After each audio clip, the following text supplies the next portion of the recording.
as the night shrouds Jeongju City. Suddenly, the city's tranquility is shattered by an explosion of purple lightning, striking the central tower. A massive rift tears open above the city, from which an ancient, powerful warrior emerges. In response, the city's defenders, known as the 3rd Division, spring into action. This elite team, arrayed in battle gear, charges forward with determination etched on their faces. The depths of the rift, a powerful creature voices disdain, remarking on the humans' futile resistance. The creature identified as Huang Jin, a wolf king, expresses confidence in their inevitable victory, declaring that eradicating humanity is only a matter of time. As the 3rd Division makes a desperate stand, with determination in their eyes, they counterattack, despite the overwhelming might of the enemy. Amidst the ongoing battle, a key member of the 3rd Division questions if they are dealing with a C-class portal, hinting at the unexpected strength of their enemies. The battle escalates as the Wolf King, unfazed by human resistance, declares it's too late for any realizations. One brave warrior takes a stand, insisting on handling the Wolf King personally. This allows her comrades to focus on the remaining threats. Mr. Wenyuan, a pivotal ally, arrives just in time. Back at headquarters, an official notes the alarming frequency of C-class rifts appearing over Jeongju. This marks the 6th such event in a decade. In response, the decision is made to adapt the training and assessment of the city's defenders. The cultural exam scores for martial arts students will be halved, recognizing the need for more combat-ready individuals in the face of these recurrent threats. As the class in Jeongju's martial arts school is dismissed, the students engage in typical schoolyard banter. Inside, the conversations continue, revolving around academic pressures now intertwined with martial capabilities. A student laments the missed opportunity to sit next to Lin Yanren, a particularly admired classmate. Lin Yanren becomes the center of attention, not just for her beauty, but also as a symbol of the martial arts path. As peers inquire about her future plans, the Academy of Literature and the Martial Arts University is more than academic. It's about choosing a life path in a world where martial prowess can determine one's safety and status. Su Bai sits in the classroom, deep in thought, his book open but his mind elsewhere, faced with the decision of his future educational path. He recognizes that his average academic performance won't stand out at the Academy of Literature, and in a world increasingly defined by martial prowess, the relevance of traditional education seems diminished, caught between aspirations and realities. Su Bai discusses his family's financial limitations and the lack of any special talents, which make the option of attending the martial arts university seem unreachable. His frustration is palpable as he questions the fairness of a system that seems to favor those with inherent abilities or resources. As he engages in a wistful conversation with his peers, Su Bai muses about the concept of talent awakening in another world, hoping for a scenario where he could have special powers or a significant edge. In a surprising turn of events, Lin Yanren approaches Su Bai with an unexpected proposal. Sensing his despair and frustration with the limited options available due to his lack of special abilities or financial resources, Lin offers him an opportunity to join her at the Academy of Literature without needing to pass the traditional entrance exams. This gesture not only provides Su Bai a possible path forward, but also deepens their relationship.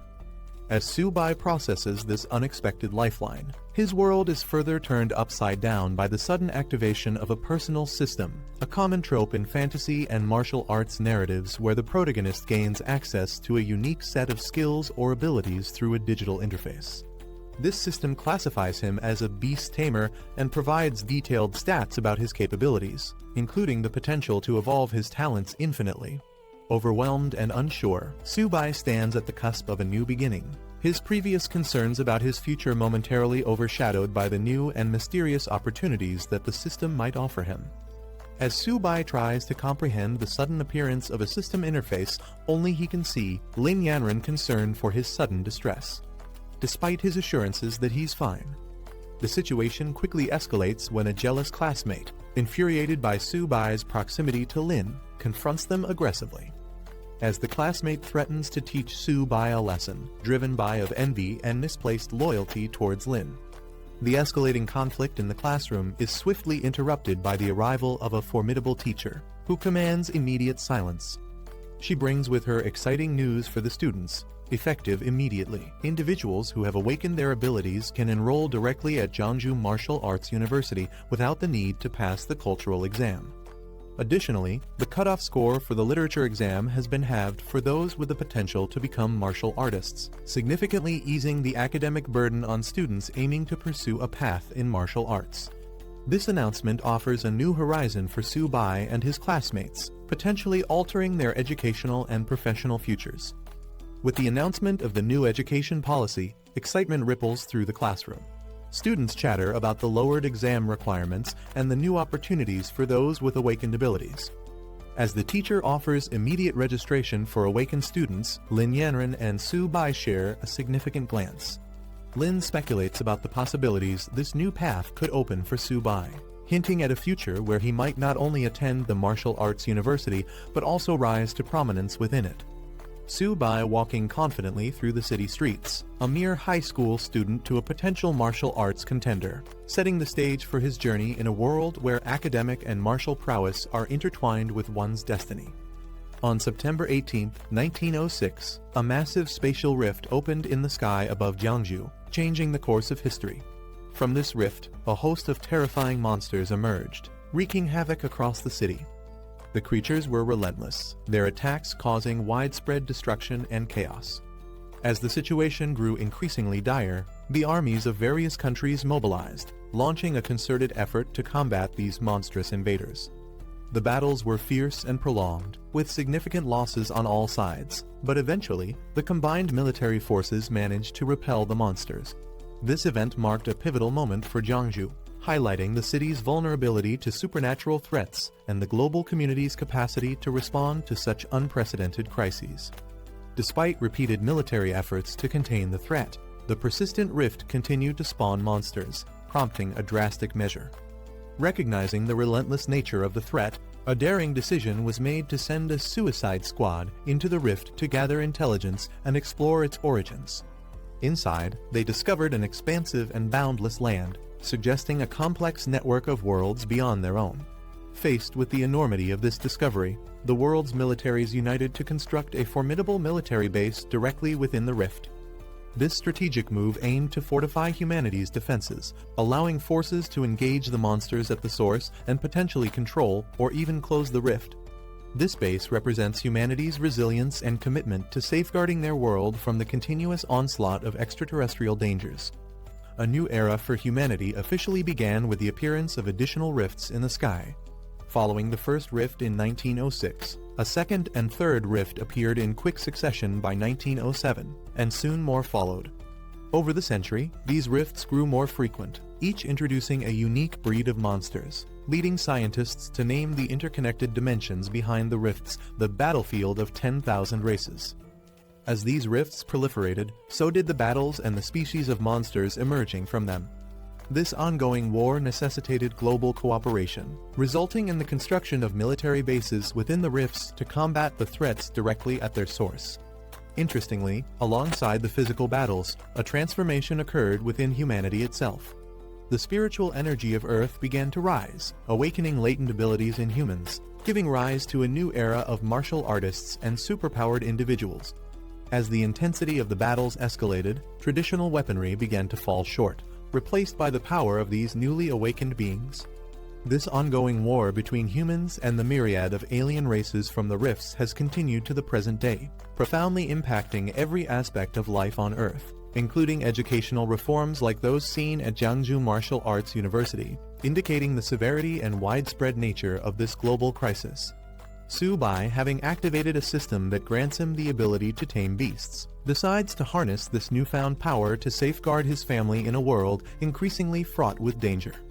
Recognizing the urgency to enhance his abilities, he resolves to attend a martial arts university backed by the military, which would not only provide him with the training he needs, but also place him in a position to directly contribute to humanity's defense against the rifts. Fortunately, Su Bai's special ability to tame beasts qualifies him for admission without the need for traditional exams, a boon that aligns perfectly with the recent educational reforms. Armed with his savings of more than 2,000 coins, he approaches the university with determination, hopeful that his financial resources will be sufficient to cover any additional expenses. As he steps into the university, he remembers that his system is supposed to automatically detect and guide him towards suitable opportunities. Yet, upon entering, nothing happens, leaving him momentarily confused. He approaches the reception, seeking guidance on how to proceed, a tangible step towards realizing his dream of becoming a protector not just for his family, but for his city as well. Upon entering the university, Su-bai, declaring his newfound ability as a beast tamer, inquires about the types of beasts available for taming. He's directed to several options, each with varying prices and capabilities. The first beast he considers is a common black cat with a netherworld sliver bloodline, priced at 36,000 yen, which he finds prohibitively expensive given his savings. His attention then shifts to a 4-eared dog, which boasts a 6-eared demon wolf bloodline and comes at a slightly lower cost of 33,000 yen. Still exploring his options, he's shown more beasts, including one priced at 56,000 yen and another at 90,000 yen, escalating his dilemma as he balances the potential of each beast against the financial constraints he faces. Confronted with these high prices, Su-bai realizes that his savings might not stretch as far as he had hoped, putting him in a position to make strategic decisions about which beast might offer the best balance of cost and potential for his journey as a martial artist.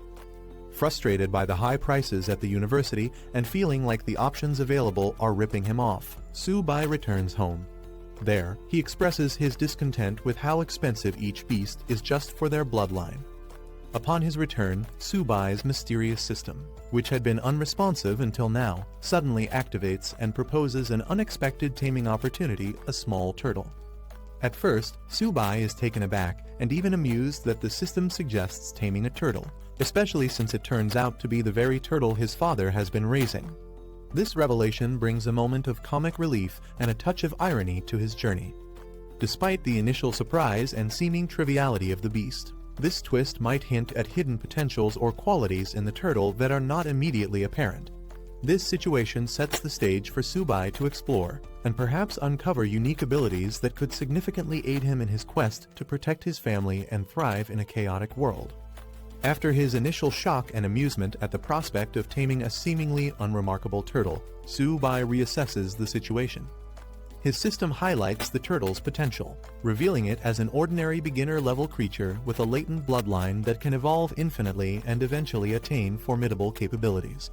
Intrigued by this revelation, Su-bai decides to embrace the challenge, tapping into his newfound ability to see beyond the surface and explore the unique advantages his first tamed beast might offer. Choosing to accept the turtle as his ally, Su-bai's attitude shifts from skepticism to curiosity and determination. He commits to enhancing the turtle's abilities, utilizing the system's guidance to unlock and maximize its potential. This decision not only marks the start of his journey as a beast tamer, but also symbolizes his growth in adapting to the challenges of his new abilities and the realities of a world where the supernatural becomes an everyday element of survival and combat. Su-bai's initial skepticism about his first tamed beast, a turtle, quickly transforms into delight as he discovers its potential. The turtle, affectionately named Zio-ba, turns out to possess the Xuanwu holy bloodline. Despite its humble appearance and size, Su-bai recognizes the turtle's significant potential and decides it's worth far more than he initially thought, refusing to consider replacing it for anything else. At home, Su-bai's enthusiasm about his new beast is met with protective suspicion from his sister, Su-zayomai, who asserts her attachment to Zio-ba, referring to it as Daddy's baby. As Su-bai and his sister interact with Zio-ba, the turtle unexpectedly demands food, revealing a more lively and engaging personality than Su-bai anticipated. Su-bai's situation escalates as Zio-ba, the seemingly unremarkable turtle, reveals a ravenous appetite that surprises everyone, including Su-bai and his sister Zayomai. When Su-bai notes the turtle's insatiable hunger, he speculates it might be a sign of impending evolution, hinting at the turtle's hidden potential linked to its holy bloodline. As Su-bai scrambles to find more food to satiate Zio-ba's hunger, the situation at home becomes chaotic. The turtle's appetite leads to an uproarious scene, leaving the house in disarray. Return home to what appears to be the aftermath of a robbery, only to find it's their son's new pet causing the commotion. Each family member's reaction, ranging from amusement to bewilderment, paints a vivid picture of life with a magically endowed pet. Su-bai quickly realized that the shadow of his ability had disappeared instantly, and the black tortoise bloodline was still dormant but consuming more energy. With that in mind, he decided to head towards a place. Arriving at a building with a distinctive dragon emblem, he entered. Inside, a familiar woman greeted him, asking if he had finally decided on his purchase. However, Su-bai made it clear this time, he wasn't here to buy anything. Leaning in close, he quietly asked if they accepted exotic beast blood. This immediately caught the attention of a well-dressed man sitting nearby. Surprised, the man questioned whether Su-bai really had such a valuable resource. The man gave a nod of approval, allowing the woman to proceed as Su-bai stood ready. With a casual gesture, the man then invited Su-bai to sit and discuss further. Curious, he requested to examine the exotic beast blood first. Su-bai, confident in its quality, agreed without hesitation. Taking a small vial, the man carefully inspected it. Realizing the authenticity and superior quality of the beast blood, he immediately asked how much Su-bai was willing to sell. Su-bai calculated the effort it took to extract the beast blood. Considering its worth, he expected at least 100 yuan. However, when the man casually offered 1,000 yuan, Su-bai was visibly shocked. His reaction made the man smirk, realizing Su-bai had a good understanding of the product's value. But before the deal could be sealed, the man suddenly laughed, revealing he was just joking. Given the exceptional quality of the beast blood, he corrected himself. The real price was 10,000 yuan. Hearing this, Su-bai was even more stunned. Just as he was about to react, the man continued, offering a final price of 15,000 yuan, making it clear he couldn't go any higher. Su-bai couldn't believe his blood was worth so much. He struggled to hide his excitement, but the thought of earning that much made it impossible to suppress his smile. Without hesitation, he agreed to the deal, though he casually remarked that if he weren't in urgent need of money, he wouldn't have sold it so easily. As he left, the man reminded him to return if he ever had more high-quality goods. Su-bai walked away, feeling satisfied. Checking his balance, he still couldn't believe it. Selling the exotic beast blood for 15,000 yuan meant he could sustain himself for a while now. As Su-bai walked, he received a call from his teacher, informing him that the academic results were out, and there was important news. He was instructed to come to school that afternoon to complete his application. However, before he could get more details, the signal cut out. Frustrated by the sudden loss of connection, he tried calling back, but had no luck. Just then, a warning screen appeared before him, detecting hostile intent nearby. It identified 3 enemies within range, all targeting him. Realizing he was being ambushed, Su-bai quickly turned around. One of the attackers was already approaching, gripping a large spiked club while grinning menacingly. Their leader confidently assumed he had something valuable after seeing the pet store owner's reaction. Without hesitation, he demanded Su-bai hand it over. Trying to reason with them, Su-bai explained that he only sold items, not bought them. Yet, luck was clearly not on his side. He quickly assessed the situation. Only one of them was a primary warrior, which meant he had a chance. Confidence sparked in his eyes. He wasn't afraid. However, the thug laughed at his expression, mocking his supposed cowardice and demanding the money. Su-bai appeared to surrender, curling up slightly, as if preparing to comply. He suddenly made his move, pretending to surrender, but instead hurling his turtle companion straight at the bald thug. Caught off guard, the thug quickly raised his weapon to strike, but the unexpected attack threw him off balance. His eyes widened in shock as he realized too late this was a trap. Panic took over as he let out a terrified scream. Su-bai took advantage of the opening, delivering a powerful counterattack that sent the bald thug flying. The force was so strong that it even made the thug imagine an egg cracking in his head. His 2 subordinates panicked and rushed to his aid, furious that Su-bai had dared to lay a hand on their boss. Without hesitation, they charged at him, weapons in hand. But Su-bai used his turtle companion's defense to shield himself. One of the attackers lunged, thinking he had Su-bai cornered.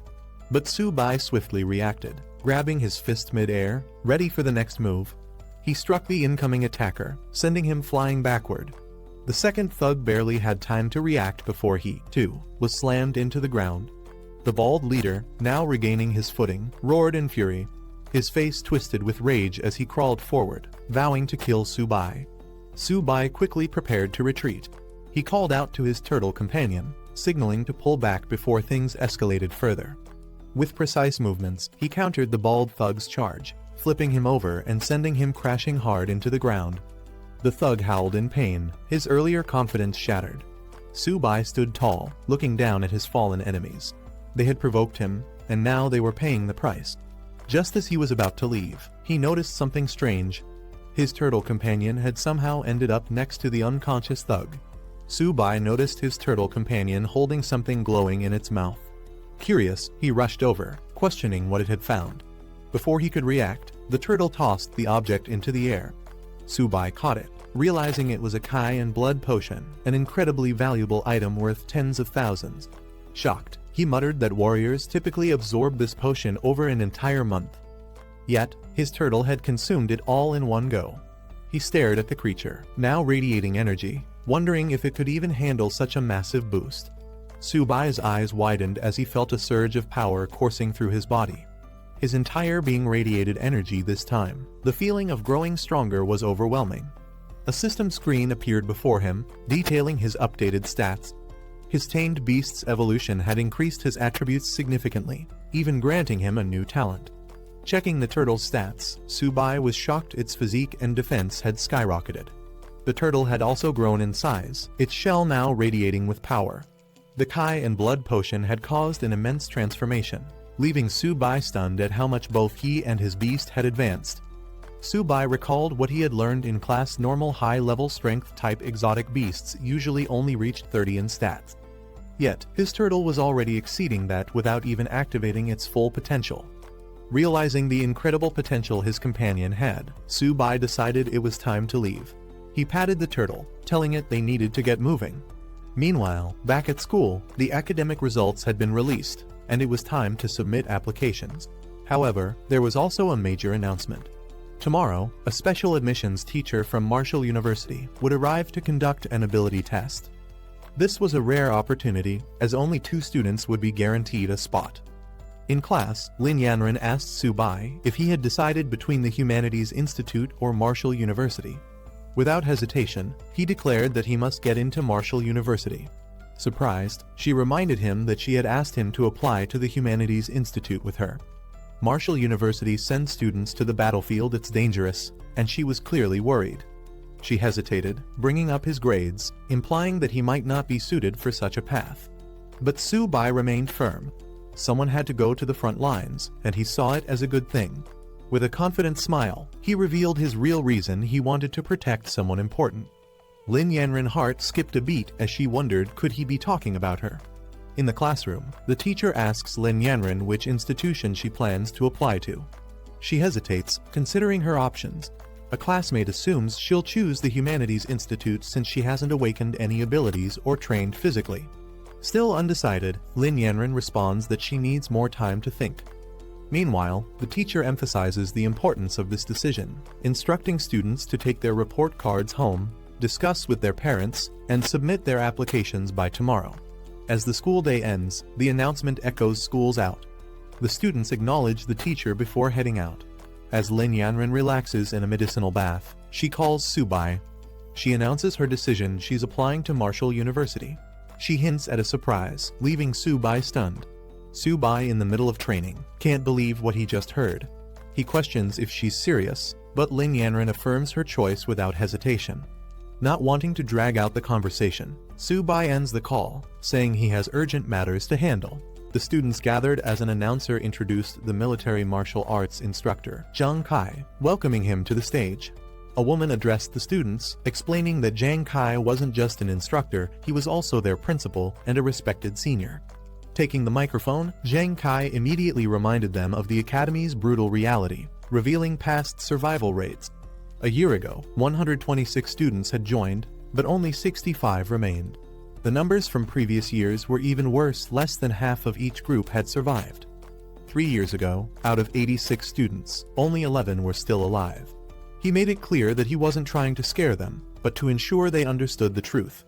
Being part of this academy wasn't something to celebrate, it was a constant fight to stay alive.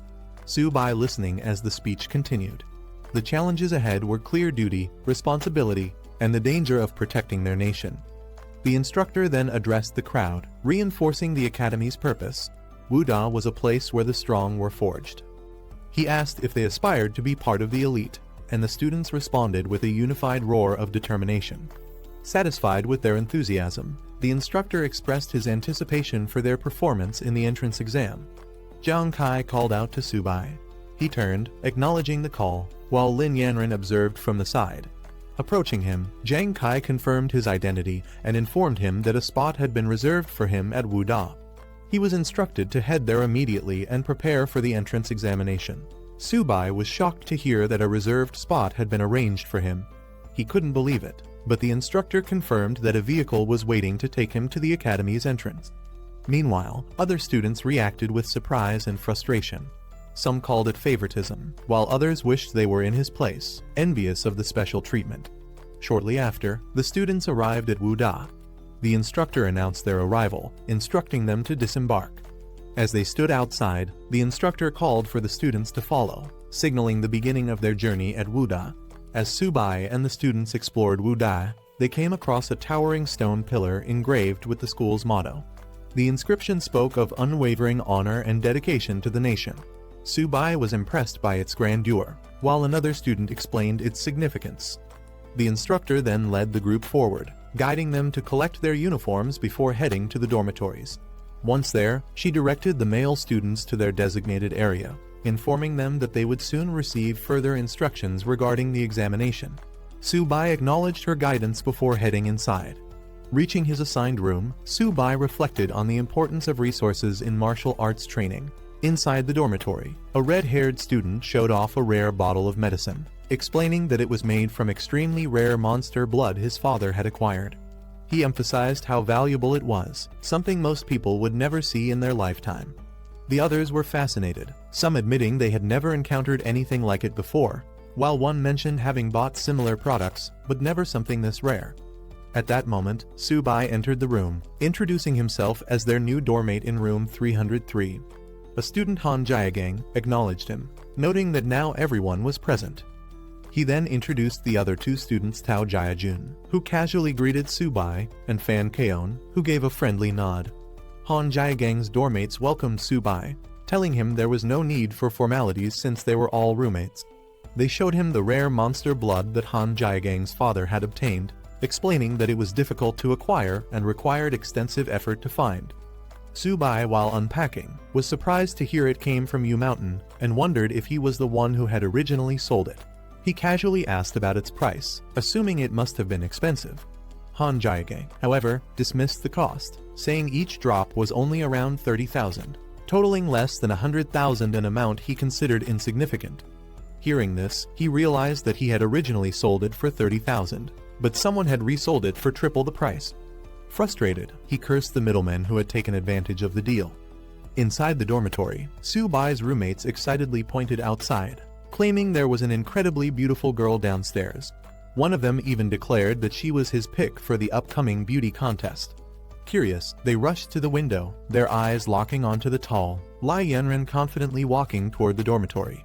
They were mesmerized by her appearance, praising her elegance and wondering why she was there.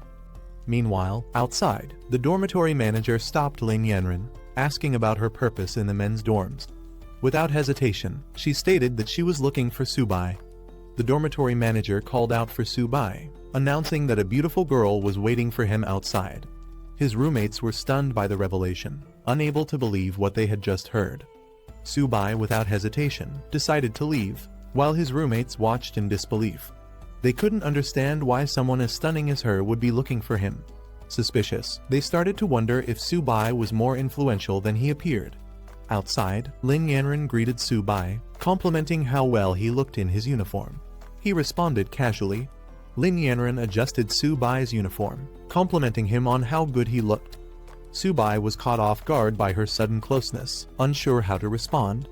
Meanwhile, his doormates watched from the window, completely stunned. Seeing Lin Yanren personally fixing Subai's clothes left them in disbelief. They were outraged, unable to accept that Subai was casually interacting with someone they considered a goddess. Lin Yanren then brought up the reserved spot at Wuda, asking if Subai was upset about it. He reassured her that he wasn't angry, though he had initially planned to earn his place through the entrance test. Lin Yanren thanked him sincerely, admitting she had been worried about his reaction. Subai simply smiled, placing a hand on her head, telling her there was no way he could be upset with her. Lin Yanren informed Su-bai that the entrance examination was approaching and offered him some pills to help. However, Su-bai declined, saying she had already helped him enough and should keep them for herself. Before leaving, Lin Yanren waved at Su-bai, telling him she'd see him tomorrow. Su-bai could only watch as she walked away. Meanwhile, inside the dormitory, the other students had been observing everything. Shocked that Su-bai had not only interacted closely with Lin Yanren, but had even touched her head, they were desperate to find out who he really was. Back in the dorm, Su-bai returned to a completely different atmosphere. His roommates, who were once skeptical of him, now treated him with newfound respect, calling him Brother Su and eagerly inviting him to sit with them. Su-bai's dormmates surrounded him, eager to know about his connection with Lin Yanren. He casually mentioned that they were just high school classmates, but they weren't convinced, insisting he was being too humble. Taking advantage of their newfound camaraderie, Han Jiagang suggested that since they were dormmates, Su-bai should invite Lin Yanren to bring some of her friends over. Su-bai was caught off guard, unsure how to respond. To celebrate their first meeting, Han Jiagang proposed taking Su-bai out for a good meal and a chat. The others quickly agreed, deciding to handle all the arrangements themselves while telling Su-bai to rest. As they excitedly rushed out, Su-bai was left standing there, slightly overwhelmed by how quickly their attitude toward him had changed. After his dormmates left, Su-bai reflected on how interesting they were. He then took out Little Ba, letting it stretch out and breathe. Curious about what Lin Yanren had given him earlier, Su-bai checked the package and found a blood essence potion. He smiled, realizing that it would be beneficial for his little companion Little Ba. With a mischievous grin, Su-bai teased Little Ba, asking if it knew what to do after consuming the potion.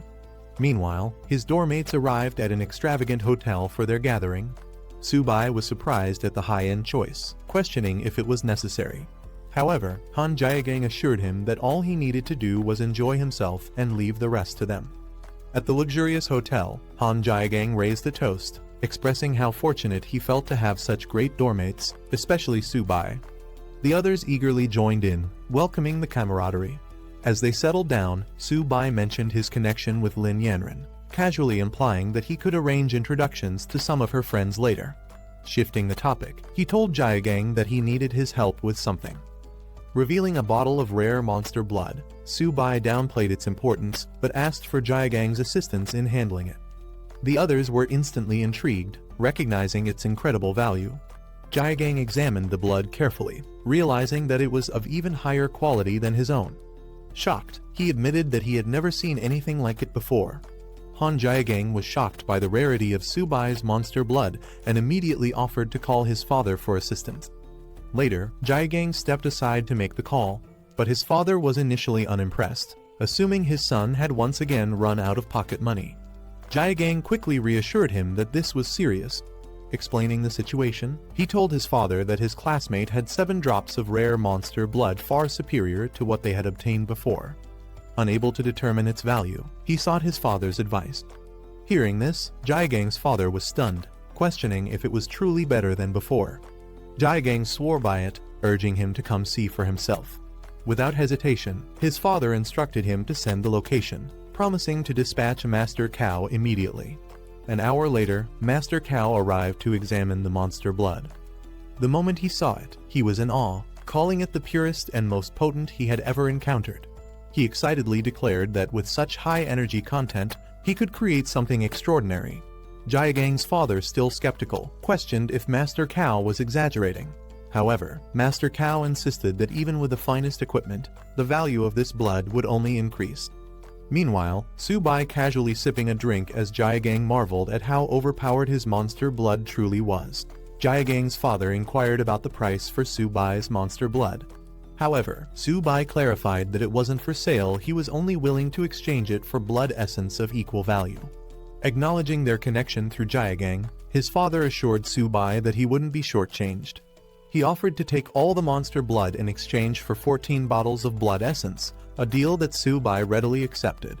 With a knowing smile, Jiagang's father then made an unexpected offer. He invited Su-bai to join the Han family, promising free resources and additional benefits.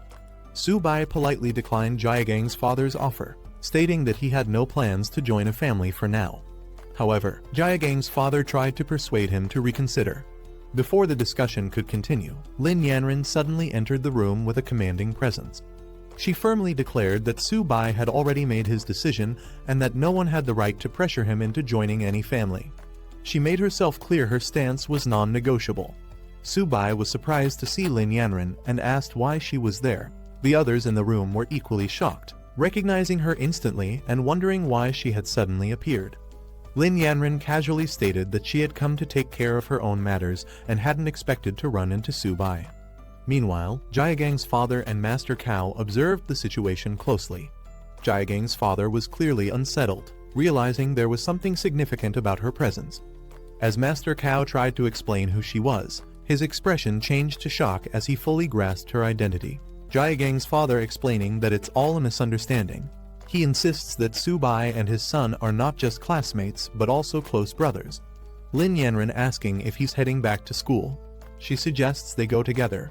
Su-bai nods saying he's done with his matters here and is ready to leave. Before leaving, Su-bai bids farewell to Jaegang's father and Master Cao, telling Jaegang that they'll meet back at the dorm. Jaegang's father responds, wishing him well. As Su-bai walks away with Lin Yanren, Jaegang suddenly panics and rushes forward, calling out to her, saying he's heading back too. But his father grabs him, scolding him and demanding he come back, clearly frustrated by his reaction. Jaegang's father sternly advises him to get along with Su-bai, emphasizing that the future of the Han family might depend on their relationship. Jaegang is confused by this statement, but is even more shocked when his father warns him to keep a respectable distance from Lin Yanren. Later, Jaegang questions his father, wondering why he never noticed how exceptional both Su-bai and Lin Yanren are. 2 days pass, and at the Marshall University campus training ground, the students gather for their freshman special training.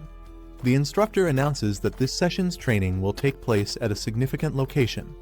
The students are stunned to learn that they will be training at the battlefield of myriad races, a place filled with danger. Some voice their concerns, questioning the safety of such a decision. The instructor reassures them that while failing the training isn't a big deal, survival is what truly matters. He assures them that the designated training area has been secured and that their safety will be ensured. The instructor announces that each class will consist of 50 students, led by a bronze-level teacher who will be responsible for their training. He encourages the freshmen, wishing them success in their training. As the students are assigned to their groups, Lin Yanren excitedly informs Su-bai that they are in the same class. Nearby, Jaegang and other students react with excitement, thrilled to be in the same class as the goddess. Su-bai, however, wonders if this arrangement was intentional. A voice calls out for Class 8 to gather. A striking woman steps forward, introducing herself as Liao Yuxin, the special training instructor for the group. Liao Yuxin confidently informs the students that she will be in charge of all training tasks. As she speaks, several students are captivated by her striking appearance. Then, she announces their first task, writing a will. The students are stunned, their excitement immediately turning into panic. Some hesitate, questioning if she was serious, while others start to grasp the reality of the training. She gives them a day to complete this task, instructing them to gather at the teleportation plaza at 8 am for their departure to the battlefield of myriad races. Some students wonder if their lives are truly at risk, while others start worrying about the future. A few are left reflecting on their unfinished goals, realizing they might not return. Lin Yanren asks Su-bai about his plans before departure. He replies that he doesn't have much to prepare and plans to head back to the dorm. As they part ways, she tells him they'll meet tomorrow. Meanwhile, other students feel the pressure of the upcoming battlefield training and focus on their preparations. Later, at the dorms, a group of students invites Su-bai to join them for a fun night before their departure. However, Su-bai declines, saying he has things to take care of. Jaegang, understanding his decision, offers to bring anything back for him if needed. Su-bai acknowledges and lets them go. Jaegang notices Su-bai's pet turtle and comments on its tough shell. Su-bai introduces it as Little Bai, explaining that it's quite a foodie. As the others leave for their night out, they bid farewell to Su-bai, who stays behind. He tells them to enjoy themselves.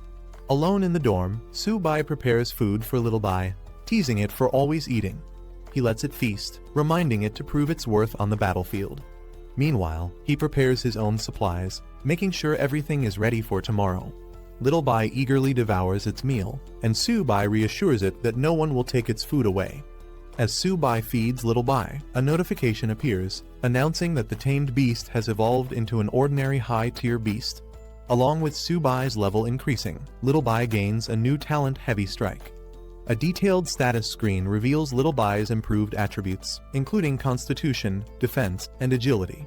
Its talents now include Shell Defense, which boosts defense when fully retracted, Turtle Skin Defense, which enhances durability at the cost of stamina, and Heavy Strike, which increases attack power depending on stamina consumption.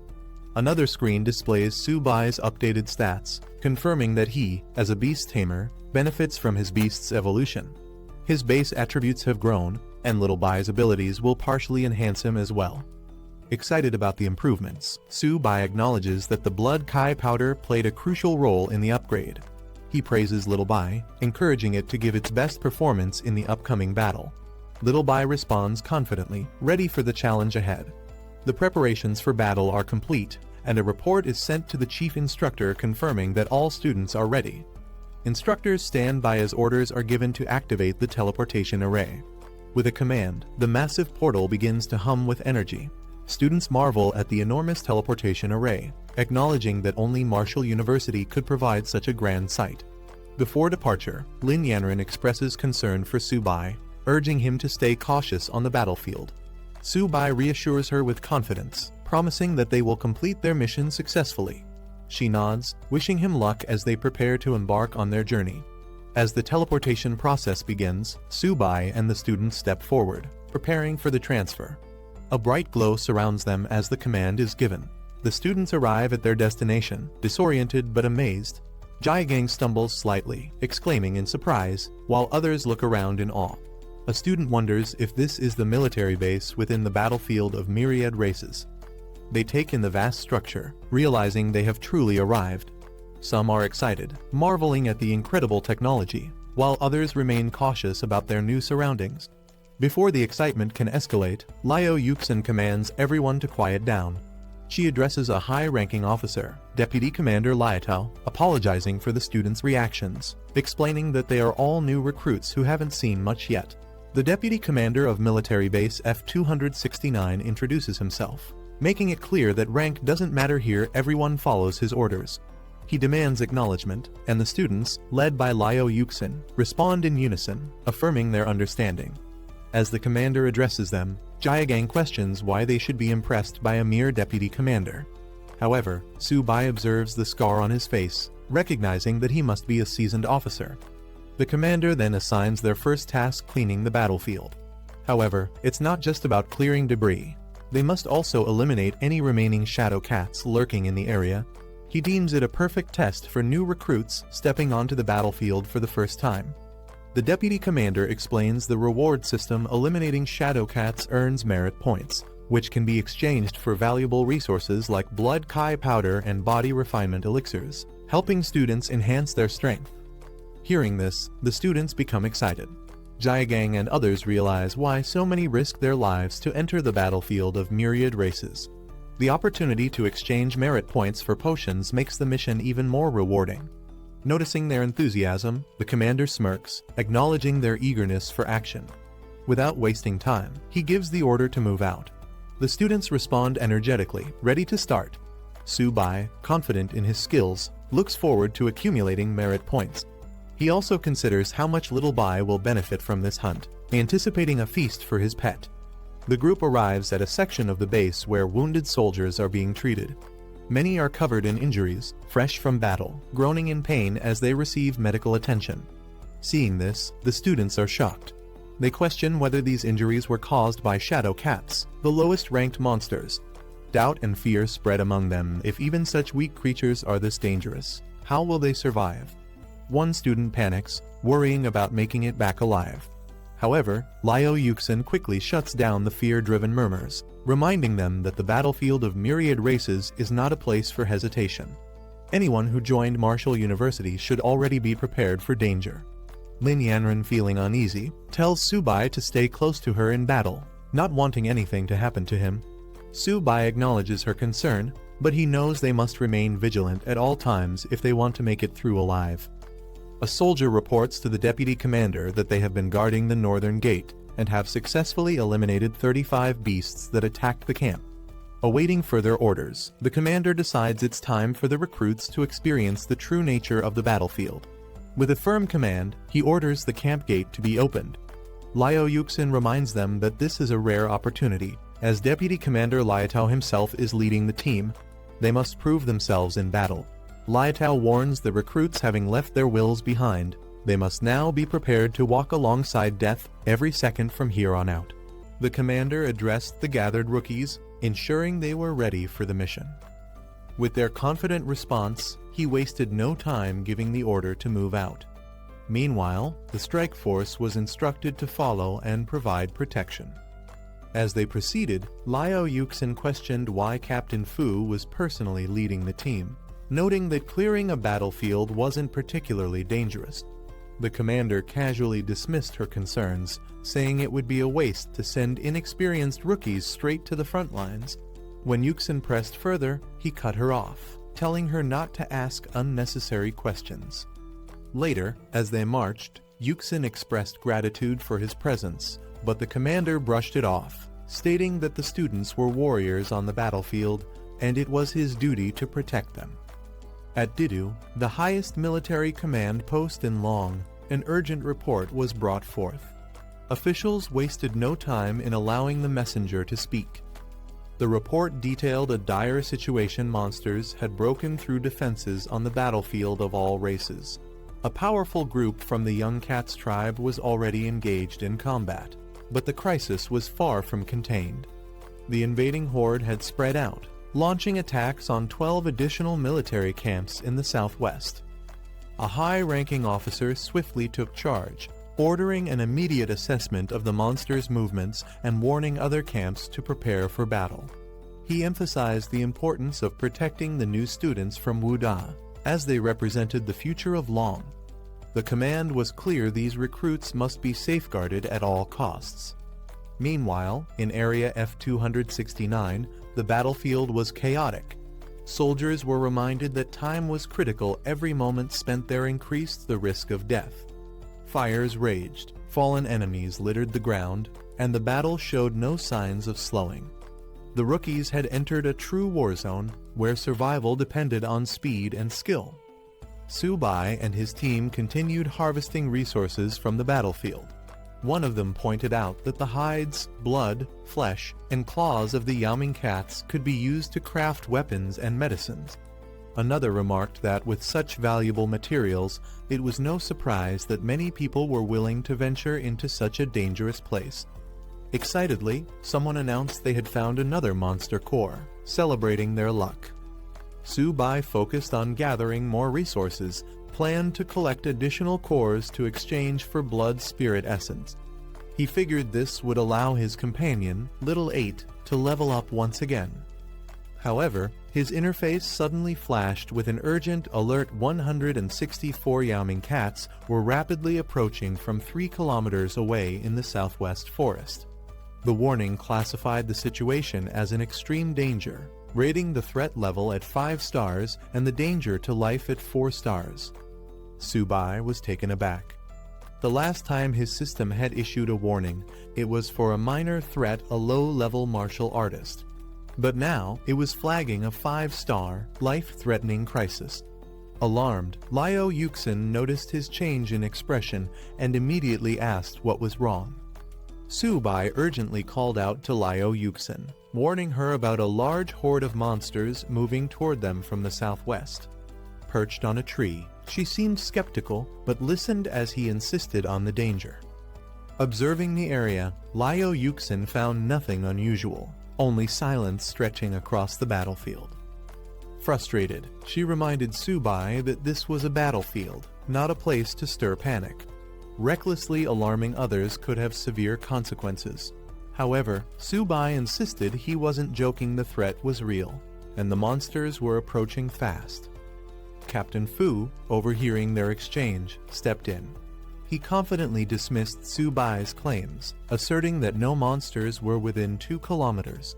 Su Bai, however, stood firm, warning that over 100 Yaoming cats were just 3 kilometers away and closing in quickly. Captain Fu scoffed at Su Bai's claim, questioning whether his senses were superior to his own. Liao Yuxin, trying to de-escalate the situation, suggested that Su Bai was simply overreacting due to his inexperience in battle and that it wasn't worth wasting time on. However, Lin Yanren stepped forward, insisting that no conclusions should be made without proper verification. She declared her trust in Su Bai, leaving Captain Fu momentarily speechless. Determined, Su Bai addressed everyone, urging them to believe him. He explained that as a monster tamer, he possessed an exceptional sense for detecting danger. This revelation surprised the group, with some questioning why the school hadn't documented such an important ability. Su Bai clarified that since he was guaranteed a spot at Wu Da, his special abilities weren't officially recorded.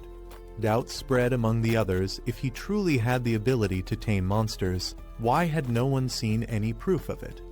A sudden cry rang out as the Yaoming cats finally appeared, proving Su Bai's warning to be true. The group quickly realized the sheer number of enemies approaching, forcing them to act fast. Orders were given to form a defensive formation immediately. As the threat grew, the call for reinforcements was sent out. However, bad news followed. Nearby camps were also under attack, meaning no backup would be coming. They were on their own. Liao Yuxin expressed her concern, questioning if there were truly over 100 monsters. Without reinforcements, the students stood little chance against such an overwhelming force. Captain Fu, now convinced of the danger, acknowledged that Su Bai had been right all along. He could now sense the horde rapidly approaching. Wasting no time, Captain Fu ordered 4 soldiers to protect Su Bai and another student, ensuring their safety. Su Bai, unwilling to stand idly by, protested. He insisted he could fight and didn't need special protection. A fierce Yaoming cat of the early bronze stage leaped into battle, its glowing green aura signaling its strength. The students barely had time to react before more of the creatures lunged toward them. Liao Yuxin and the other soldiers immediately launched a counterattack, firing a barrage of energy blasts at the incoming threats. Urgent orders echoed across the battlefield to protect the students at all costs. Despite their efforts, the monsters were relentless. The soldiers struggled to hold their ground as the beasts tore through their ranks with brutal force. One fighter, sent flying by a devastating attack, exclaimed in disbelief that these so-called cats were more like tigers in their sheer power. Captain Fu remained composed, rallying his forces. He commanded everyone to maintain their defensive formation, assuring them that if they could withstand the initial wave, victory was still possible. As the Yaoming cats pounced, an instructor called out to the students, reminding them of their vow. The beasts lunged from all sides, their glowing claws aiming for a decisive strike. In response, the students stood their ground, their spirits unwavering. With shields raised and weapons drawn, they declared their resolve by the honor burning in their chests. They swore their country would never fall. Suddenly, a powerful blue energy blast tore through the sky, striking down multiple enemies in an instant. Reinforcements had arrived, launching a devastating counterattack from above. As the battle intensified, Zhang Mani leaped into action, commanding the others to hold the Yaoming cats at bay while she rained arrows upon them from above. Meanwhile, Luo Yongqiang charged forward, dismissing the threat as nothing more than mere cats, vowing to handle them himself. Liao Yuxin was impressed. With Mani's exceptional archery and Yongqiang's brute strength, this batch of students was proving to be extraordinary. Su Bai observed them in admiration, acknowledging their power and skill. He couldn't help but note that while they had impressive abilities, his only weapon was his trusted companion, Little 8. Around him, other students were in awe of Mani's combat prowess, some even referring to her as a goddess. They marveled at how both she and Yongqiang were on an entirely different level, far beyond their own abilities. A strange and piercing sound echoed across the battlefield, sending a wave of confusion and unease through the fighters. Alarmed, one of the soldiers shouted for everyone to cover their ears, but the unsettling noise had already disrupted their focus. The students' expressions turned grim as they realized what they were facing: the king of the Yaoming cats, a fearsome beast that had reached the middle silver stage. With its towering presence and immense aura, the Cat King radiated overwhelming power. Its stats confirmed the worst: its agility was off the charts, making it an even deadlier threat. Captain Fu, now visibly shaken, demanded an immediate call for reinforcements. A silver stage monster of this caliber had no business being here, and their chances of survival were now slimmer than ever. Determined to strike first, a warrior lunged at the Yaoming Cat King, dismissing its threat and launching an attack.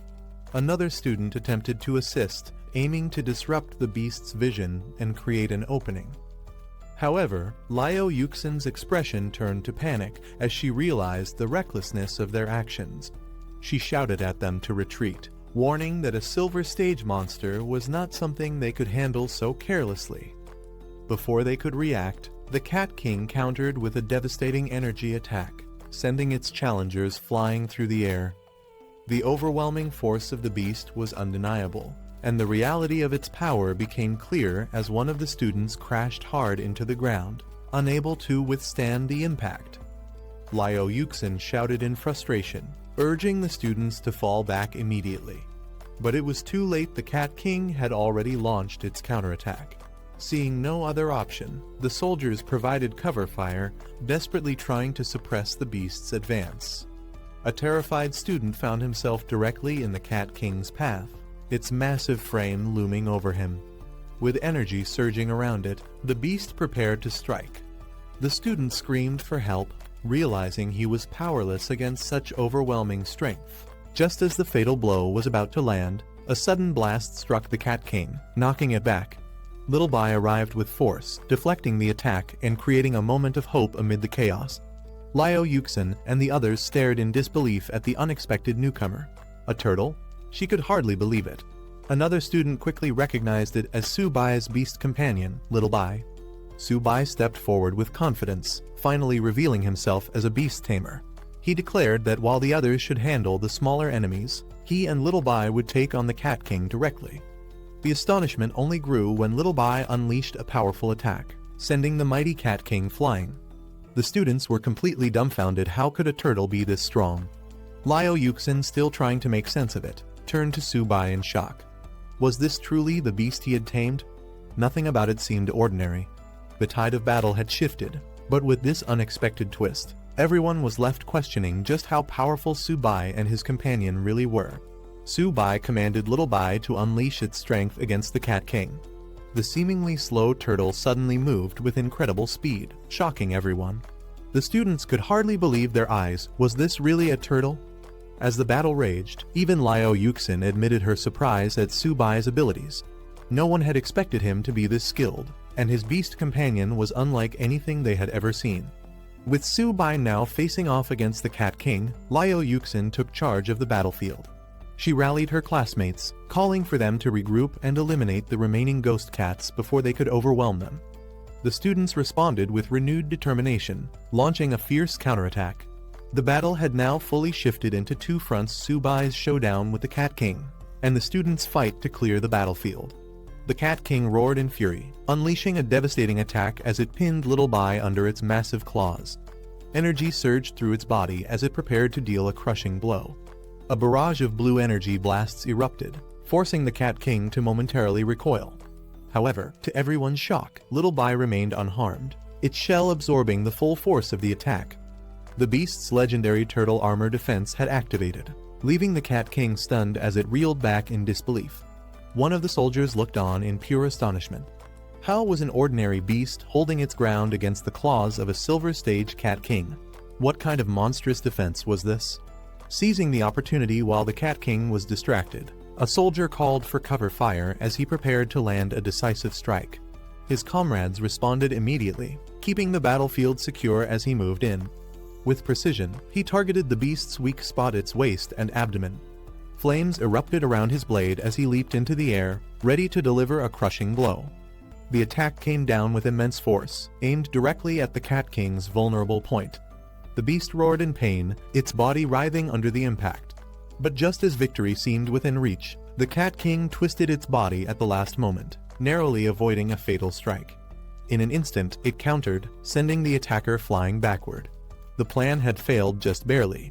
The battle raged on as a soldier, filled with determination, charged forward with his flaming weapon. He roared at the beast, declaring that this fight would end with either its defeat or his own. Meanwhile, another group of recruits faced their own challenge. One of them confidently instructed Little Ba to unleash a special move. As the small turtle-like creature began to spin, some of the team looked on in confusion, questioning what was so special about it. Doubt filled the air as they observed the turtle rotating in place. They weren't sure how this was supposed to be an effective attack. However, one of them quickly recalled knowledge from a book, noting that the Cat King's weakness lay in its waist and abdomen. One of the recruits charged in, launching a powerful attack with a swift aerial strike, his determination unwavering. The force of his strike sent shockwaves through the battlefield, carving through the ground as energy erupted from the impact. The spinning turtle move, which had initially seemed questionable, now came into play. The energy it generated surged toward the enemy, targeting the exact weak spot mentioned in the book, the waist and abdomen. The beast, caught off guard, roared in pain as the attack connected, proving its effectiveness. Seeing the direct hit, another fighter stepped forward, ready to capitalize on the moment. A smirk crossed his face as he acknowledged that the weak spot had been struck. Now, the real challenge was whether the enemy could endure what was coming next. The battlefield raged on, but with each moment, the recruits grew stronger and more confident in their strategies. The fight was far from over, but they had proven that teamwork and knowledge were just as crucial as raw strength. The Cat King let out a final agonized roar as the attack struck its weak point. Blood dripped from its wounds as it struggled to stay on its feet, but its strength quickly faded. The once mighty beast collapsed onto the battlefield, defeated. The recruits stood in stunned silence for a moment, watching the fallen enemy. They had fought hard, but had they really won? Then, confirmation came. Someone triumphantly announced that the Cat King had been defeated. Relief and excitement spread through the group as the realization set in. One of the recruits, still processing the moment, hesitated before asking if they had truly won. The battle had been intense, and victory felt almost surreal. Then, before he could react, a teammate rushed forward, embracing him in excitement. She praised him for his incredible feat, exclaiming that he had managed to defeat a gold Cat King. Still catching his breath, he stood there, dazed, wondering if it was really over. With the battle over, admiration for Subai spread among the recruits. They praised his strength, impressed by his victory over the gold Cat King. Some, however, were more interested in his turtle companion, wondering where they could get one for themselves. Meanwhile, Little Ba, the turtle, wandered off and found something intriguing, an energy-filled crystal. As it happily grabbed its newfound prize, Subai called out in exasperation, demanding it return before causing trouble. Just then, an ominous presence filled the air. One of the recruits noticed something strange in the sky. Looking up, they saw dark shapes approaching fast. Realization hit. The Cat King's dying roar had not just been a cry of pain, but a call for its kin. Danger was far from over, and an even stronger threat might be on the way. At the base combat center, alarms rang as a report came in. Energy fluctuations from the front lines had revealed the emergence of multiple unidentified dangerous beasts at base F-269. A high-ranking officer was shocked to learn that Lin the Tiger's daughter was among the trainee students in the area. At the command center, Wen Yuan urgently requested full support for the battlefield. The officer in charge agreed to dispatch a scout battalion, but when Yuan refused to wait, he was heading there himself. Knowing the dire situation, he demanded reinforcements to arrive within 20 minutes. Though the officer hesitated at the short time frame, he had no choice but to issue the order immediately. Meanwhile, another officer analyzed the unfolding crisis. He realized that if Lin the Tiger were to lose control, Jiangju wouldn't be able to contain the disaster. The situation was spiraling out of control fast. Back on the battlefield, an even greater threat emerged. A towering, shadowy beast loomed above, its glowing eyes filled with malice. To the shock of the recruits, it spoke in the human language, insulting them as a lower species. The realization hit hard. Beasts capable of understanding and speaking like humans were supposed to be at the peak of the food chain, far beyond anything they should be encountering. Panic set in as they rushed to form a defensive formation, placing their wounded in the center. As the recruits caught their breath, a dark and menacing presence emerged. A massive shadowy beast loomed over the fallen Cat King, its sinister red eyes filled with rage. It growled in contempt, furious that mere humans had dared to slaughter its kin.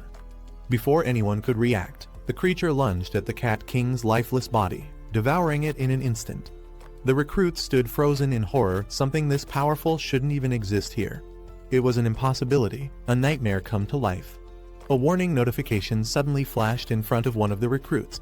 The system detected an extreme threat. A gold-level beast had appeared. The message was clear. Immediate evacuation was the only chance of survival. Then, the true horror revealed itself. Standing before them was a mutated Shadow Cat King, a monstrous entity unlike anything they had faced before. The combat analysis was grim. It was bloodthirsty, with the ability to enter a frenzy state, doubling its attack power at the cost of its defense. Panic spread among the recruits as they faced the reality of their situation. A gold-level beast was something even their instructors had never encountered before. One of them broke down, terrified and desperate to leave, while another grimly pointed out that reinforcements hadn't arrived yet. With no other option, the deputy commander took charge. He ordered everyone to escort the wounded to safety, while he stayed behind to hold off the monstrous enemy. With a determined battle cry, he charged straight at the beast, ready to risk everything. However, his courage was met with brutal reality. The beast barely acknowledged his attack, swiping him aside effortlessly. The deputy commander was sent flying, the overwhelming power difference evident. The creature mocked him. Was he really foolish enough to challenge it alone?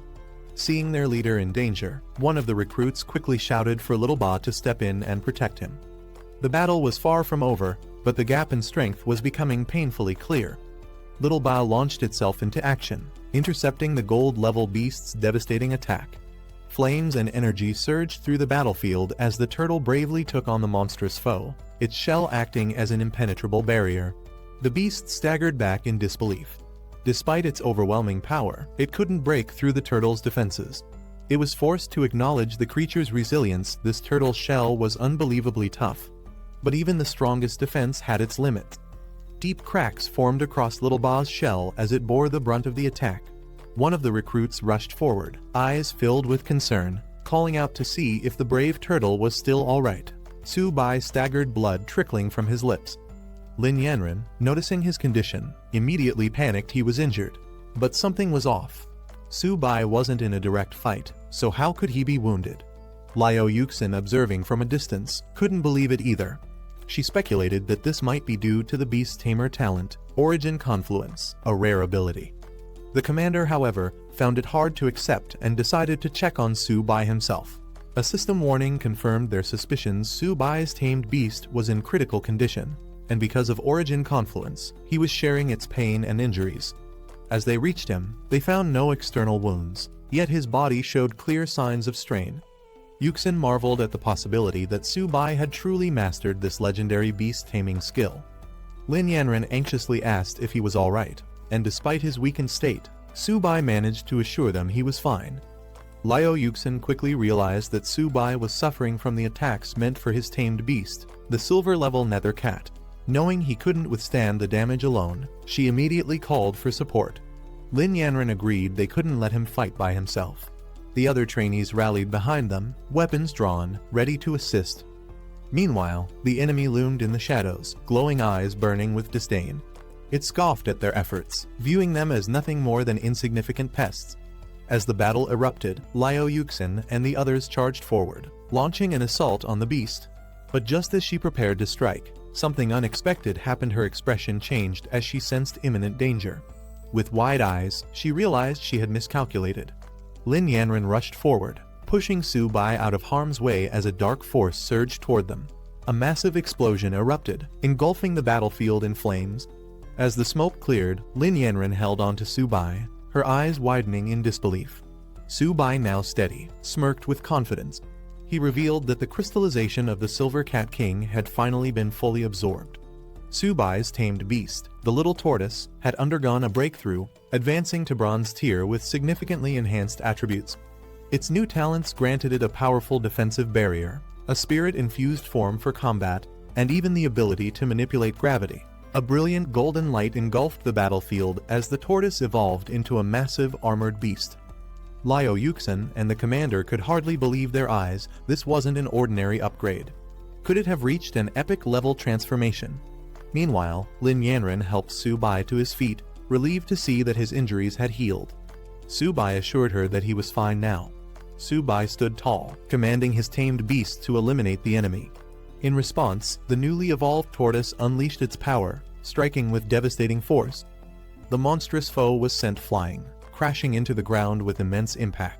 The commander, unable to believe what he had just witnessed, noted that despite only being bronze tier, Su Bai's beast radiated an overwhelming presence. As the dust settled, the once dominant beast lay defeated, thrown into the distance like it was nothing. The Cat King, enraged by its defeat, let out a terrifying roar as dark energy crackled around it. Consumed by fury, it declared its intent to annihilate everyone. Seeing its berserk transformation, the commander urgently warned the team to retreat. This fight had escalated beyond expectations. With a sinister laugh, the Cat King unleashed its shadow clones, summoning multiple monstrous figures that lunged toward the group. There was no time to escape. Combat was inevitable.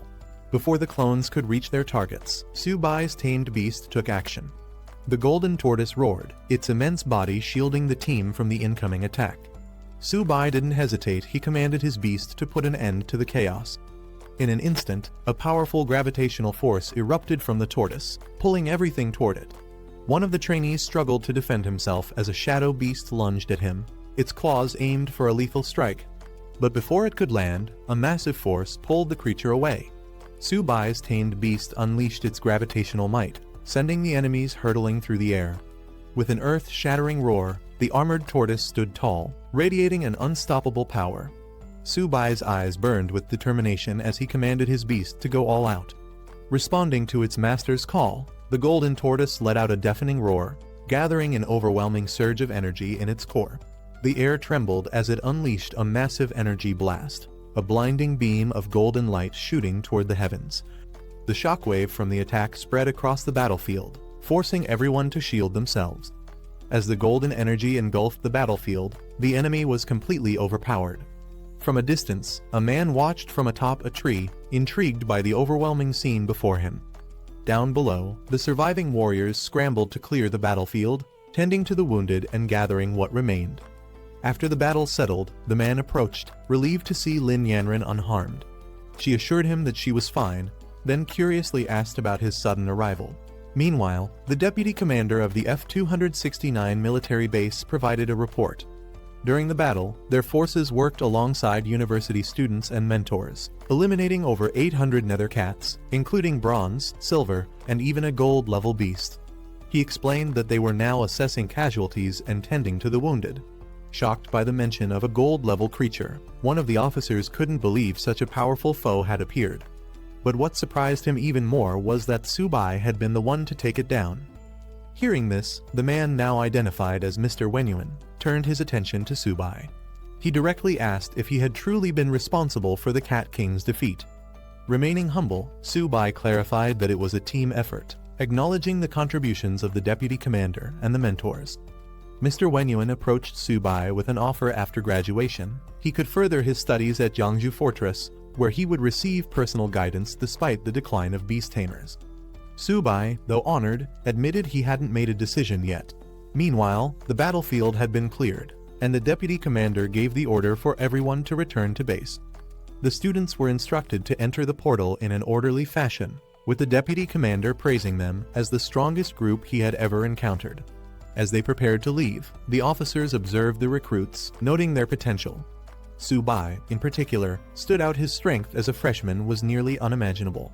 As the teams parted ways, the deputy commander expressed his gratitude, acknowledging that he owed Su Bai a life for his actions in the battle.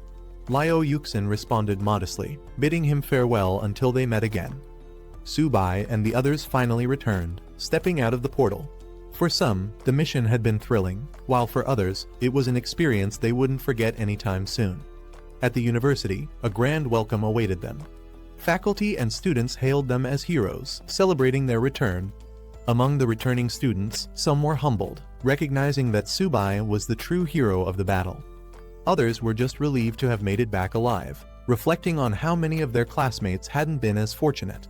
As the students returned, they were praised for their achievements, with their battlefield performance set to be one of the highest in history.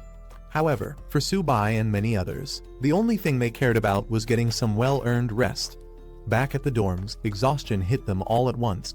The beds had never felt so comfortable, and the reality of surviving such an intense battle started to sink in. Some students reflected on their achievements, wondering how their military contributions would be rewarded. With Subai taking down a gold-level beast, they joked that he could trade his merits for an entire stash of training resources. One of the students asked about Subai's turtle, considering getting one as a pet for its calming present.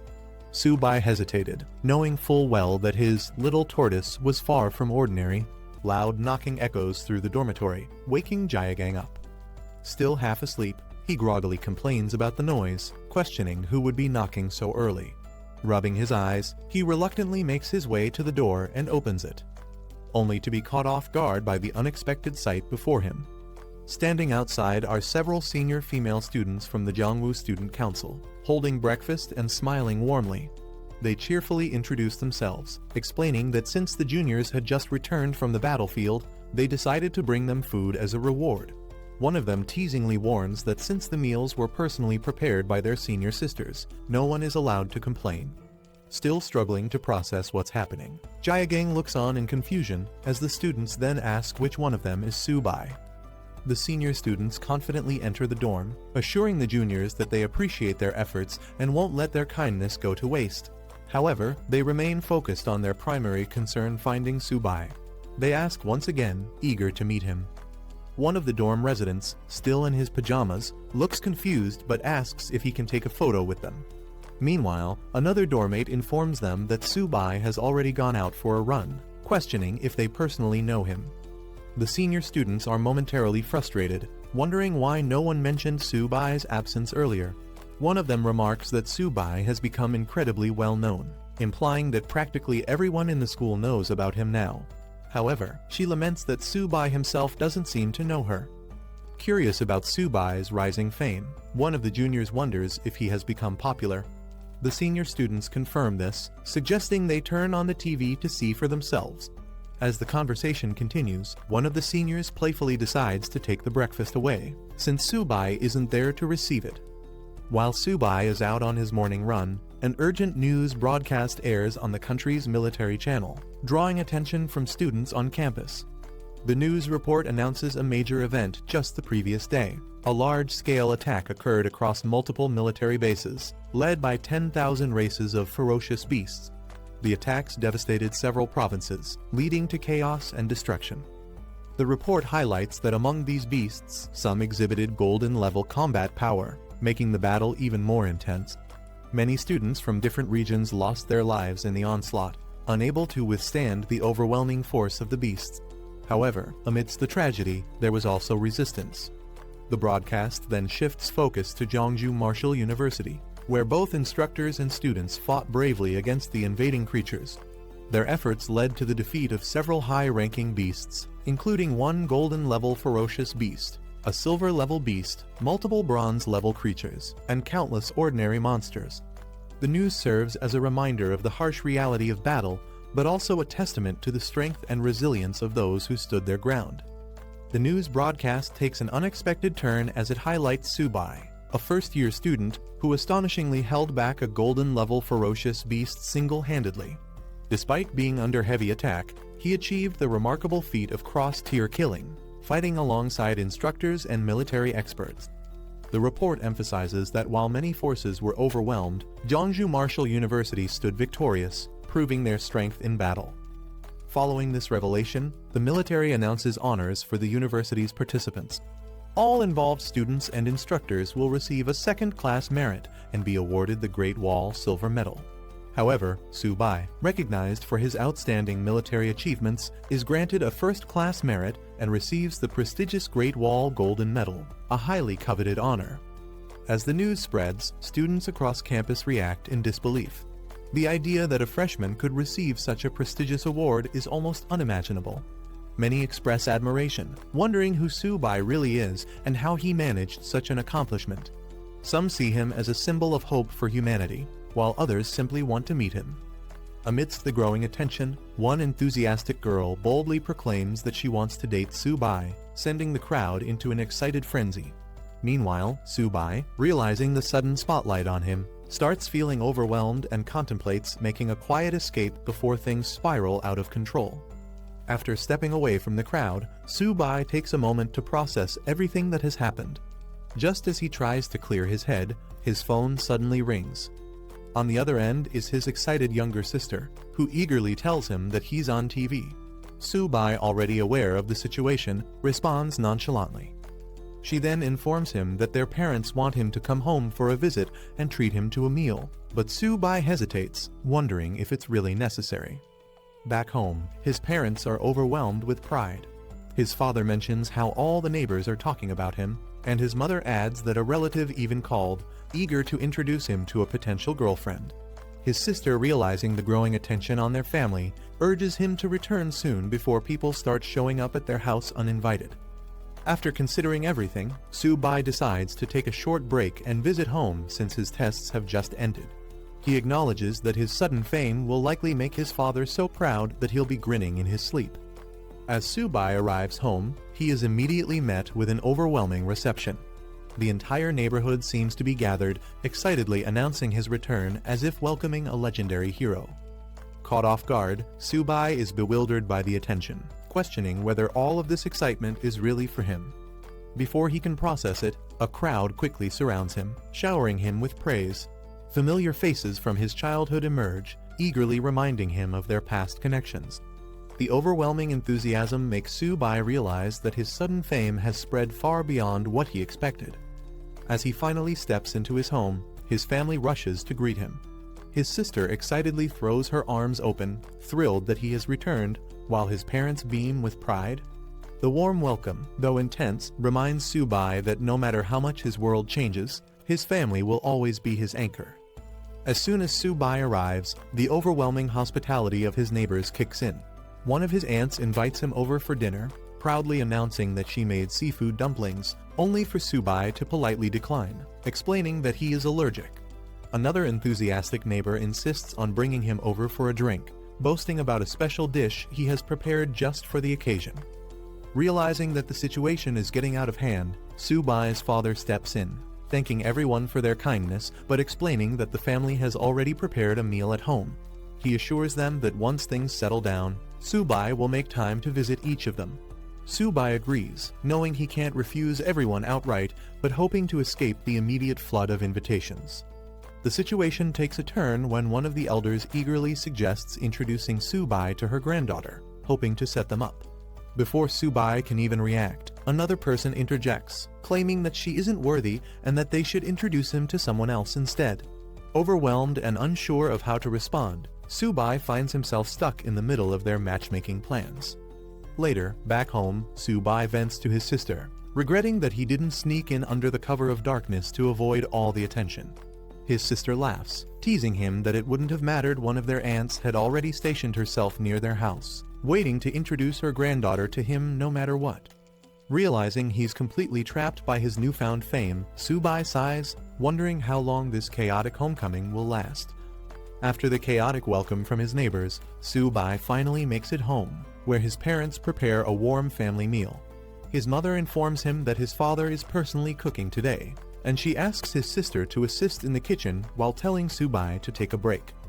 Dropping his bag onto the couch, Su-bai slumps down and stretches, savoring the rare moment of peace. He leans back, relieved to finally take a breather after everything that has happened. A glowing Sitem screen suddenly appears before him, flickering with mysterious data. Shocked, Su-bai instinctively reacts, raising his hand as he tries to comprehend what's happening. As Su-bai stares at the system window, a message appears, notifying him that a contractable creature has been detected, a little kitten. The system prompts him with a choice, tame or give up. Confused by the sudden activation of what seems to be a Beastmaster ability, he hesitates, trying to make sense of it. His sister notices his distracted state and asks what's wrong. Su-bai, still bewildered, turns to her and asks if their family has a cat. She casually confirms, directing his attention to their pet. Looking over, Su-bai spots a small white kitten happily eating from its bowl. He questions if this is the creature the system was referring to and jokingly wonders if they could have gotten a more high-end pet. His sister, clearly attached to the kitten, defends it, saying it's adorable. She explains that she found Bai a few days ago on the road and decided to bring him home. Still processing the strange system prompt, Su-bai watches the little kitten, wondering if there's more to this unexpected situation than meets the eye. Seeing how much his sister adores the kitten, Su-bai decides to go along with it, agreeing that it's cute. However, his curiosity lingers as he glances at the system screen, which has revealed surprising information. The kitten, seemingly an ordinary stray, actually possesses a lineage of the white tiger's sacred beast and has the potential to grow infinitely strong, eventually capable of slaying gods. Shocked by this revelation, Su-bai struggles to believe that this small creature could be so powerful. The system further details its stats, showing its talents, including sharp claws that double both attack speed and power, and its evolution method eating. Confronted with the choice once again, Su-bai hesitates only briefly before deciding that taming it first would be the safest option. As he prepares to confirm the selection, his sister cheerfully comments that the kitten seems to like him. Su-bai takes this moment to confess something important. He's now a beastmaster, someone who can form powerful bonds with creatures. With a playful smile, he asks if he can keep Bai for himself, suggesting that the kitten might be more than just a household pet. Su-bai's attempt to claim Bai as his own is met with instant resistance. His sister, visibly shocked and furious, shouts in defiance, refusing to give up her beloved pet. Su-bai, unfazed by her reaction, tries to reason with her. With a smirk, he hints that negotiation is always an option. Sensing an opportunity, he casually suggests offering her a laptop in exchange for the kitten. Determined to convince her, Su-bai ups the ante, reminding her about a dress she had been eyeing. But before he can even finish his sentence, his sister dashes away, declaring that there will be no negotiations whatsoever. Amused, Su-bai chases after her, trying to bargain while she evades him at all costs. Their mother watches the ridiculous scene, completely bewildered by their antics, questioning what on earth is happening between the two siblings. After 2 days at home, Su-bai finally returns to campus, relieved yet slightly exhausted. As he walks through the school gates, students begin whispering, questioning if he's really Su-bai.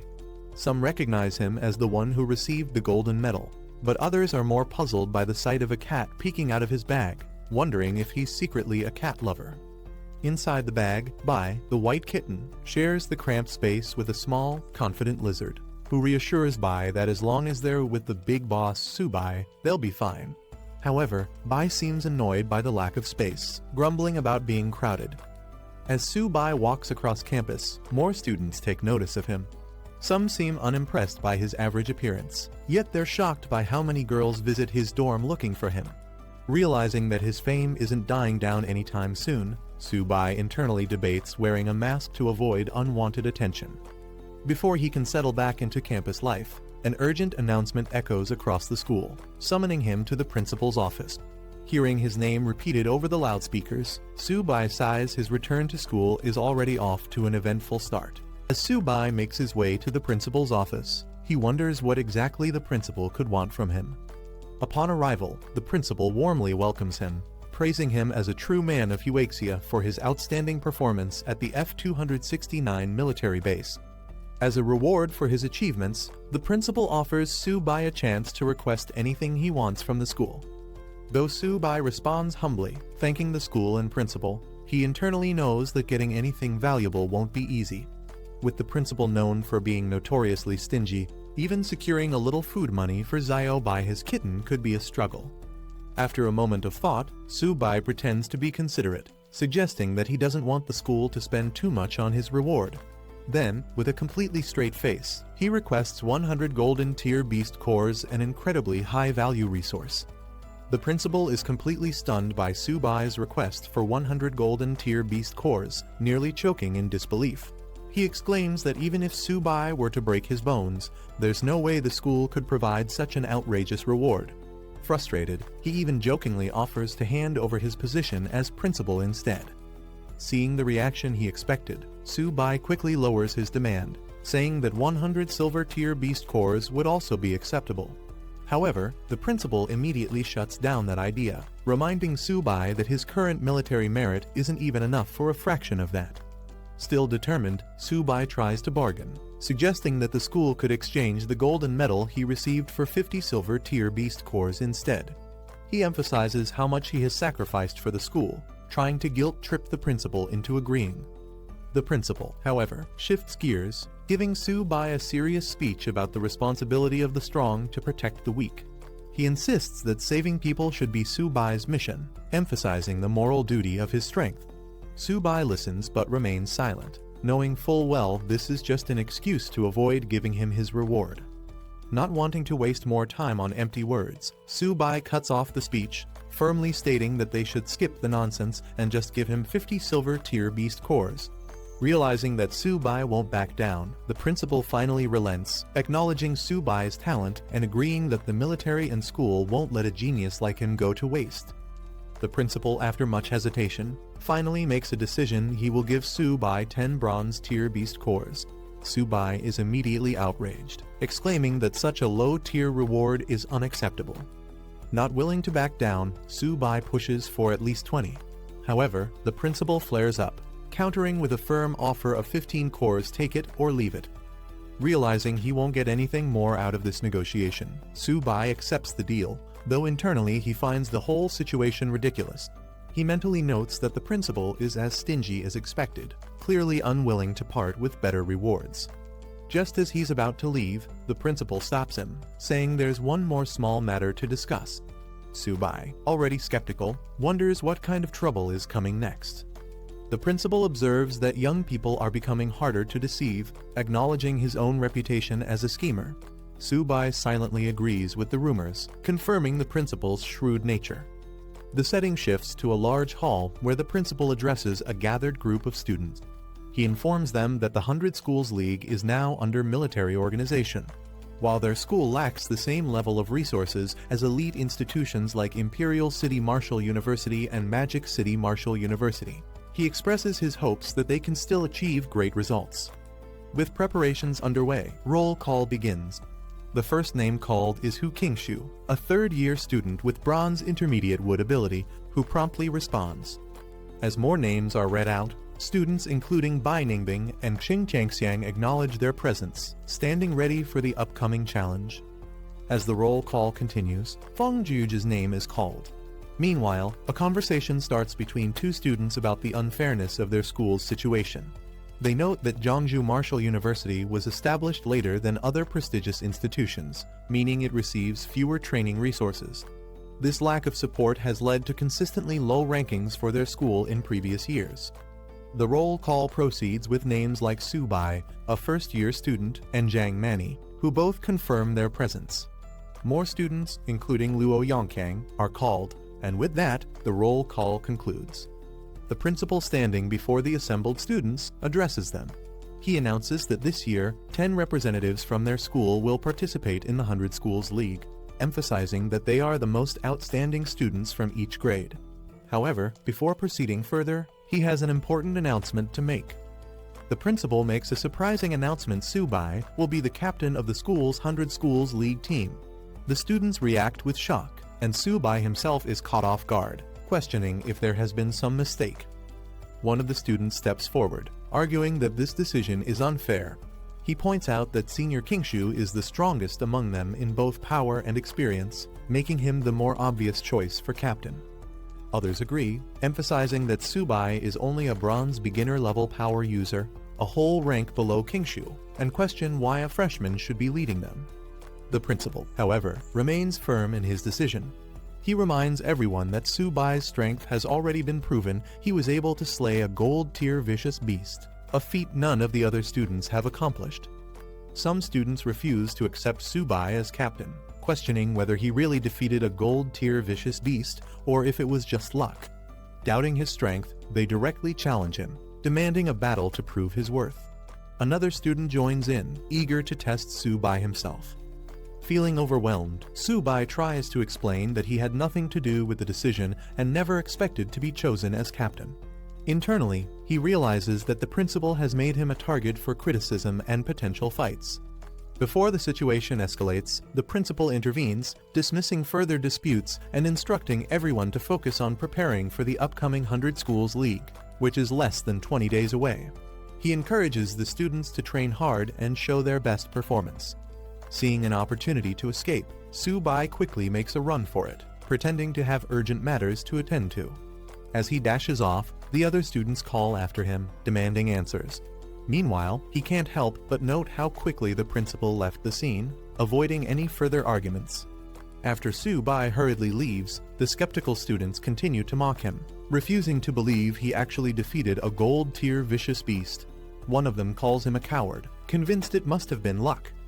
Another, smirking, says there's no need to rush once they reach the 100 Schools League. They'll make sure Su-bai regrets being chosen as captain. Meanwhile, Su-bai returns to his dorm, excited to train and level up. He calls out to Xiao-ba, preparing to feed and strengthen his beast companions. As he sits down with his white cat, Xiao-bai, he acknowledges that the principal kept his word, providing him with 15 bronze-tier beast cores, which should be enough to boost their strength. He affectionately feeds Xiao-ba, calling it a little foodie, while assuring Xiao-bai that there's something for it as well. The two eagerly devour their food, looking forward to growing stronger. Su-bai continues feeding his two beast companions, Xiao-bai, the white cat, and Xiao-ba, the turtle. He notices that Xiao-bai's level is too low, so he starts by giving it a Kai blood elixir to boost its strength. Meanwhile, Xiao-ba keeps eating non-stop, astonishing Su-bai with its enormous appetite. As Xiao-ba devours more resources, Su-bai realizes that each bite costs a fortune, possibly worth hundreds of thousands or even millions. Frustrated, he questions just how much food the turtle needs to evolve. With only a few resources left, Su-bai warns Xiao-ba that if it still doesn't evolve, he'll give the remaining items to Xiao-bai instead. Just as he says this, Xiao-ba suddenly reacts, glowing with intense energy. Lightning crackles around it as its body begins to change, signaling that the long-awaited evolution is finally happening. As Xiao-ba continues to absorb energy, an intense golden light bursts from its body, signaling the start of its evolution. Su-bai watches in awe as the powerful transformation takes place. Meanwhile, outside the dormitory, the ground shakes violently, causing panic among the students. Some wonder if it's an earthquake, unaware that the tremors are a result of Xiao-ba's evolution. A notification screen appears, confirming that Xiao-ba has successfully upgraded to bronze intermediate level. Moreover, 30% of its Xuanwu Black Tortoise bloodline has been activated, significantly boosting its attributes and talents. Its defense has skyrocketed to 862, and it has acquired powerful abilities, including the Xuanwu Barrier, Turtle Spirit Possession, and Xuanwu Gravity, making it a formidable beast. Su-bai is thrilled, realizing that although Xiao-ba didn't gain new talents, its existing abilities and stats have drastically improved, making it far stronger than before. After Xiao-ba's evolution, Su-bai is thrilled to see that Xiao-bai has also leveled up. The system notification confirms that Xiao-bai has upgraded to a high-level normal beast, awakening a powerful new talent, Ghostly Phantom Step. Additionally, it possesses the White Tiger Sacred Beast bloodline, meaning it has limitless potential for future growth. Xiao-bai's stats have also significantly improved, with its agility increasing explosively, making it much faster and deadlier in combat. Su-bai is ecstatic, realizing that both of his tamed beasts have successfully evolved, strengthening his team immensely. Meanwhile, Su-bai himself has also advanced to the bronze intermediate level, gaining attribute boosts from both Xiao-bai and Xiao-ba. His constitution, agility, and spirit have all improved, and he now benefits from powerful talents, including infinite evolution of contracted beasts, universal beast taming skills, and origin confluence, allowing him to share energy and damage with his tamed beasts. Now, with his newfound strength and his beasts at their peak, Su-bai looks ahead with excitement, ready to prove himself and his companions on the grand stage of the 100 Schools League. At Jeonju Martial University's library, a student is impressed by its massive size, not expecting it to be this grand. Inside, he approaches the librarian to access resources. The librarian proudly explains that the library is the foundation of the university, existing even before the school itself, highlighting its deep historical significance. As she processes his request, she is surprised that he, a freshman, already has 180 credits, which is quite unusual. She then directs him to the section containing books on beast taming, telling him to browse freely for any information he needs. Thanking her, he heads towards the bookshelves. Entering the section, he notices a vast collection of beast taming books and realizes that it will take a considerable amount of time to go through all the available materials. Determined, he prepares himself to dive into the study ahead. As Su-bai browses through the bookshelves, he comes across a book by someone named Luo Fan, a name that feels oddly familiar to him. Curious, he picks up the book and begins reading, coming across passages about the convergence of heaven and earth, the undying soul, and the gathering of divine weapons and sacred beasts. The text intrigues him, particularly a concept called origin confluence, which he realizes he has already mastered. However, the phrases about the undying soul and sacred beasts being armed leave him with lingering questions. As he continues to read while walking through the library, a few other students notice him. Recognizing him as the freshman they've heard about, they seem unimpressed. One of them dismisses beast tamers, claiming that no matter how much they study, their future is bleak. Instead of paying him much attention, they decide to head elsewhere. As Su-bai continues reading, he becomes more fascinated by Luo Fan's legacy. He learns that this powerful senior created 3 divine skills: origin confluence, sacred beasts armed, and undying soul. Not only that, but he once fought alone against an invasion from various tribes, displaying unmatched strength. However, despite his incredible abilities, he was ultimately outnumbered and fell on the battlefield. Realizing the significance of this knowledge, Su-bai decides to study the book carefully. Suddenly, something strange happens. His eyes widen in shock as an unusual energy stirs within him. The book begins to glow and float in the air, radiating an intense golden light. He feels a mysterious force flowing into his body, leaving him both amazed and confused by the supernatural occurrence unfolding before him. After experiencing the strange energy from the book, Su-bai takes it to the librarian and asks if he can borrow it. The librarian greets him and takes the book to check its classification. However, she quickly realizes something odd. It has no library label and may not belong to the collection. Confused, Su-bai insists that he found it on the bookshelf. As she inspects the book further, something even stranger happens. No matter how hard she tries, she cannot open it.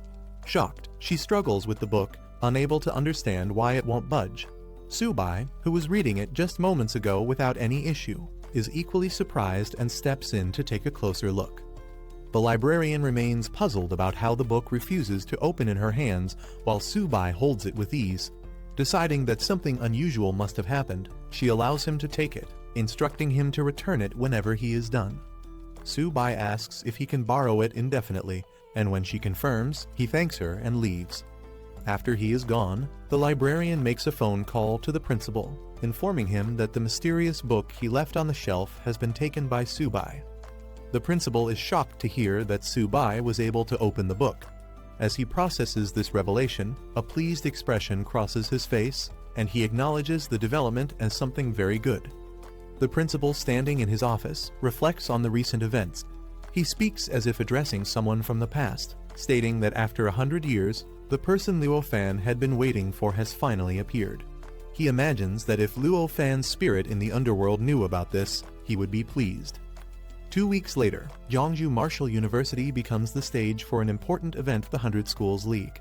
A large welcome sign is displayed as buses arrive from various universities. The competition is divided into 5 major battle zones: East, South, West, North, and Central, with each zone selecting 2 qualifying teams. A reporter covers the event, explaining that 8 martial universities from Jeongju Province will be competing at Jeongju Martial University. Meanwhile, a cheerful live streamer excitedly tells his audience that tickets for the tournament are scarce, promising to broadcast the entire event and even give out small gifts to viewers. The atmosphere is charged with anticipation as the competition is about to begin. Meanwhile, tensions rise as students from different martial universities arrive. A group clad in red uniforms from Longying Martial University is immediately met with hostility from Fuchuan University's team, dressed in blue and white. The 2 sides exchange sharp words, with one mocking Longying for showing up just to be beaten, while the other fires back, insisting that the outcome is far from decided. Their rivalry is evident as they prepare to prove themselves in the competition. Inside the grand tournament arena, spectators are left in awe as they witness the vast battlefield where the matches will take place. The stadium is packed, and anticipation runs high. Backstage, a team gathers and checks for their members. They realize that Subai, their team captain, has not yet arrived. Concerned but confident, one of them reassures the others, stating that Subai would never back out at the last minute. However, his absence leaves a lingering sense of unease as the matches draw closer. Just as his teammates begin to worry, Subai makes his entrance, confident and determined. He dismisses the idea of backing out at the last minute, stepping forward with newfound strength. His presence surprises everyone despite only a few days passing. His aura feels much stronger than before. Standing before Teacher Liao, Subai reassures her that he has everything under control. With the match about to begin, she informs him that they still need to finalize their lineup. But he confidently states that he has already made all the necessary preparations. As the tournament commences, the stadium's large screens display a grim report. A month ago, the myriad beast clans launched a large-scale assault, forcing the military to focus on the front lines. Meanwhile, smaller groups of beasts infiltrated rear military bases, causing devastation. The report reveals a shocking reality: Marshall University students in the affected regions suffered catastrophic losses, with fewer than 1 in 100 surviving. The atmosphere in the stadium turns somber as the gravity of the situation sinks in. A passionate announcer, filled with intensity, addresses the crowd, rallying them with a powerful call to action. He asks if they are ready to avenge those lost in the myriad beast clan attacks, igniting a surge of emotions among the audience. The crowd erupts with fury and determination, chanting their resolve to defeat the vicious beasts and ensure victory for humanity. Seeing this strong response, the announcer praises their fighting spirit, declaring that such determination is the essence of the 100 Schools League. With this declaration, he officially opens the Jiangsu Provincial League, signaling the beginning of the tournament. He then explains the rules. The tournament will follow a team battle format, with each team consisting of up to 5 participants per match. The last standing team member determines the winner, while defeated opponents are eliminated from further participation. With that, the next step is to randomly draw matchups, setting the stage for the first battles of the competition. The tournament matchups are displayed on the large screen, revealing the first round of battles. Longying Marshall University will face Zinmin Marshall University, followed by Jiangsu Marshall University against Qingyan Marshall University. Other matches include Fuchuan vs Zichang and Eni vs Jiangsu. The announcer calls for the first participants to enter the battlefield. Meanwhile, Teacher Liao and the others discuss their upcoming match. They acknowledge that Longying is already engaged in battle and realize they still haven't finalized their team lineup. At that moment, the principal arrives, directly asking Subai if he has arranged the lineup. Subai, with his usual confidence, responds casually he will go first, leaving the rest of the team to decide among themselves. His relaxed attitude surprises his teammates, causing mixed reactions. One of them, in disbelief, questions if this is really his strategy for the match. As the team discusses their strategy, some express concerns about Subai's decision to go first without considering Qingyan Marshall University's lineup. One of them worries about the humiliation their school might face if Subai were to lose. However, Subai confidently reassures them that he won't disappoint them. The principal, observing Subai's rapid progress, is impressed by how much he has improved in just a few days. However, he also pulls Subai aside and jokingly warns him not to go too far, advising him to leave some chances for the seniors. He hints that if Subai offends too many strong opponents, it could make his future at the university difficult. Meanwhile, the first match between Longying Marshall University and Zinmin Marshall University reaches its conclusion. A decisive attack sends a competitor flying out of the arena, and the victory is declared in Zinmin's favor. With Zinmin Marshall University swiftly defeating Longying, the competition proves to be fiercer than expected. Teacher Liao acknowledges their strength but quickly shifts focus. It's now Subai's turn to take the stage. Without hesitation, Subai confidently strides forward, telling everyone to watch closely. His composed demeanor draws mixed reactions. Some are eager to witness his capabilities, while others remain skeptical about his strength. From the stands, Subai's supporters cheer loudly, urging him to win the championship. Among them is a red-haired girl in a white coat, passionately rooting for him alongside Jaegang, who appears just as excited for the upcoming battle. Stepping onto the grand stage, Su-bai faces his opponent in the massive arena. With the match set to begin, the anticipation reaches its peak. It's time to prove himself in the 100 Schools League. Lai Lingfeng, the squad captain of Qingyuan Martial University, stepped onto the stage, exuding confidence as he prepared to display his strength. He was eager to demonstrate what true power looked like. Meanwhile, Su-bai calmly called out his tamed beast Xiaoba, which immediately caught Lingfeng's attention. He seemed unimpressed, questioning if that little creature was really Su-bai's companion for the competition. Lingfeng couldn't hold back his laughter, mocking Su-bai for bringing what looked like a household pet into the tournament. As Su-bai casually drank his soda, he nonchalantly mentioned that he was in a rush that morning and hadn't even eaten yet. The audience erupted in disbelief. Spectators openly ridiculed Su-bai, wondering why he would bring such a weak-looking creature into a serious competition. Some even criticized Jiangsu Martial University, claiming the school had lost all credibility by allowing someone like Su-bai to participate. As Su-bai casually ate peanuts and drank cola on stage, the spectators, including Liu Yuxin and others, were in disbelief. They couldn't understand why he seemed so relaxed when facing a mid-bronze rank opponent. Some even questioned if he was underestimating his opponent too much. Meanwhile, Su-bai turned to Xiaoba, reminding it that after consuming so many beast cores, it shouldn't embarrass him now. As the battle commenced, Xiaoba unleashed an unexpected surge of power, shocking Lai Lingfeng. He couldn't believe the energy radiating from the small creature. In an instant, Xiaoba's body began to transform, its legs glowing and growing larger. As Xiaoba transformed into its black tortoise form, its sheer size and power overwhelmed Lai Lingfeng, who found himself staring up at the massive beast in terror. The crowd erupted in shock at the sight of the enormous turtle. Spectators couldn't believe how massive it had grown, with some comparing its eye size to a basketball. The discussion quickly shifted from disbelief to admiration as people noticed its metallic, armor-like skin and powerful claws. Some even began to understand why Su-bai had the strength to take down a gold-ranked beast. The astonishment continued as others in the audience realized the sheer power Xiaoba now possessed. It looked strong enough to crush opponents with a single slap. Those who knew Su-bai were left wondering when his beast had become so formidable, while others simply acknowledged that Su-bai had grown far stronger than they had expected. Su-bai sipping his soda as he casually gave Xiaoba the order to finish the fight quickly. Lai Lingfeng, still confident, barely had time to react as Xiaoba launched its attack. He barely managed to register what was happening before the massive turtle's strike came crashing down with incredible force.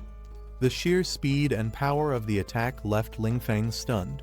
Before he could properly react, he was already sent flying, crashing hard onto the battlefield. Lying on the ground, he gasped in disbelief, unable to comprehend how a turtle could move so fast.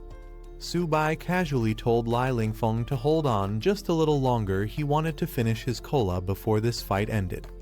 Determined to turn the battle around, Lingfeng convinced himself that Xiaoba's attack had been nothing more than a sneak attack. He steeled himself, deciding to unleash his full power. If Su-bai thought he was tough, then Lingfeng would show him who was truly stronger. With that, his body underwent a transformation, his entire form turning into solid rock. Lai Lingfeng charged forward with his rock-infused fists, determined to take Xiaoba head-on. However, before he could even land a hit, the massive turtle retaliated with a single, devastating slap. In an instant, Lingfeng was sent flying off the battlefield, crashing hard, his defeat undeniable. The spectators were left in stunned silence as the match ended in a blink of an eye. Among the observers, disbelief spread rapidly. Some couldn't believe Su-bai had actually won, while others acknowledged the sheer power of his tamed beast. Even experienced figures watching the match admitted that the younger generation was proving to be truly formidable. Meanwhile, discussions erupted among the crowd, with some mocking Lingfeng's inability to dodge such an obvious attack. However, a few spectators pointed out the simple physics Zyoba's movements might not have seemed fast, but its sheer size and weight made its attack unstoppable. The audience was left stunned after Zyoba's overwhelming victory. Even a mid-tier bronze-level ability user had been unable to stop it, proving that this turtle was an unstoppable force. Some spectators were in disbelief. How could a beast capable of taking down a gold-level opponent be so easy to defeat? Meanwhile, others who had known Tsubai before were amazed at how much stronger Zyoba had become. With the first match officially over, Tsubai was declared the winner. However, there was no time to celebrate as the second contestant from Qingyan Martial University, Zhang Xuan, was called to the stage. Zhang Xuan, a mid-bronze rank warrior, strategized her approach before the battle even began. She knew she couldn't let Zyoba get close and decided to rely on her superior speed to take control of the fight. As soon as the match started, she moved at lightning speed, dashing around Zyoba in an attempt to stay out of its range. Zhang Xuan expertly used her speed to her advantage, staying just outside Zyoba's attack range. The audience immediately noticed the difference in strategy compared to the previous fight, with some even mocking Li Lingfeng for his reckless approach. Confident in her abilities, Zhang Xuan remained focused, believing that one well-timed strike would be enough to secure victory. She patiently waited for the perfect moment to strike while keeping her movements unpredictable. Meanwhile, spectators watching the fight analyzed the situation. Liu Yuxin and another instructor observed that Tsubai seemed to be underestimating his opponent, as Zyoba had been unable to land a single hit due to Zhang Xuan's superior agility. Tsubai remained as casual as ever, lazily sitting beside Zyoba while sipping his soda. Zyoba suddenly slammed the ground with overwhelming force, sending shockwaves across the battlefield. Zhang Xuan caught mid-air, barely managed to evade, but acknowledged the sheer strength of the turtle. She landed skillfully, steadying herself for a counterattack. However, realizing the difficulty of facing Zyoba head-on, she quickly shifted her strategy. Instead of continuing the fight against the beast, she made a split-second decision to target the beast tamer directly. With lightning speed, she dashed towards Tsubai, hoping to turn the tide of the battle before it was too late. Tsubai, unfazed as ever, simply sipped his soda, as if the entire fight was nothing more than an afterthought. As Zhang Xuan made her move towards Tsubai, the spectators reacted in alarm. Liu Yuxin immediately recognized the danger, warning that Zhang Xuan was shifting her target. Lin Yanren, watching anxiously, shouted for Tsubai to be careful. Zhang Xuan, confident in her strategy, lunged forward with her weapon, declaring Tsubai's defeat. However, Tsubai remained entirely unfazed, still sipping his soda as if the fight was nothing more than entertainment to him. At the last moment, something unexpected happened. Tsubai continued drinking, completely unbothered, as a sudden force intervened. Just as Zhang Xuan closed in for her final strike, Zyoba reacted instantly, swinging its massive tail with precision. The sudden counterattack sent shockwaves through the battlefield, forcing Zhang Xuan to retreat. The audience erupted in amazement at Zyoba's move, calling it a divine tail swipe. Lin Yanren and others breathed a sigh of relief, realizing how close that encounter had been. As the dust settled, it became clear the match was over. Tsubai had claimed another swift victory. The spectators were in disbelief at how quickly he had won again, while Liu Yuxin and the other instructors acknowledged Tsubai's true strength. Meanwhile, Zhang Xuan, now on the ground, seemed completely drained. However, instead of frustration, she simply muttered something unexpected. She was finally full. Tsubai casually stretched, commenting that Zyoba might have been a bit too rough this time. Without much concern, he told Zhang Xuan to go heal herself before turning his attention back to the competition. Meanwhile, Zhang Xuan, exhausted and lying on a stretcher, muttered weakly while Tsubai nonchalantly declared that he was finally going to get serious. With complete confidence, he stood alongside Zyoba, issuing a challenge to the remaining competitors who was brave enough to step up next. The crowd erupted as another opponent was sent crashing into the water, the large screen replaying the dramatic fall. Without hesitation, he called for the next challenger. His confidence was unshaken as another opponent fell before him, knocked down with ease. Amid the competition, Subai casually snapped a picture, flashing a grin while Zioba dealt another decisive blow, sending yet another fighter flying. Finally, the match concluded with the announcement of his victory. The referee raised his hand, declaring Jeongju Martial University's Subai as the winner. The audience erupted in disbelief and admiration as Subai dominated the match, effortlessly securing victory with Zioba at his side. Despite relying on his turtle companion, he had taken down 5 opponents in a row without breaking a sweat.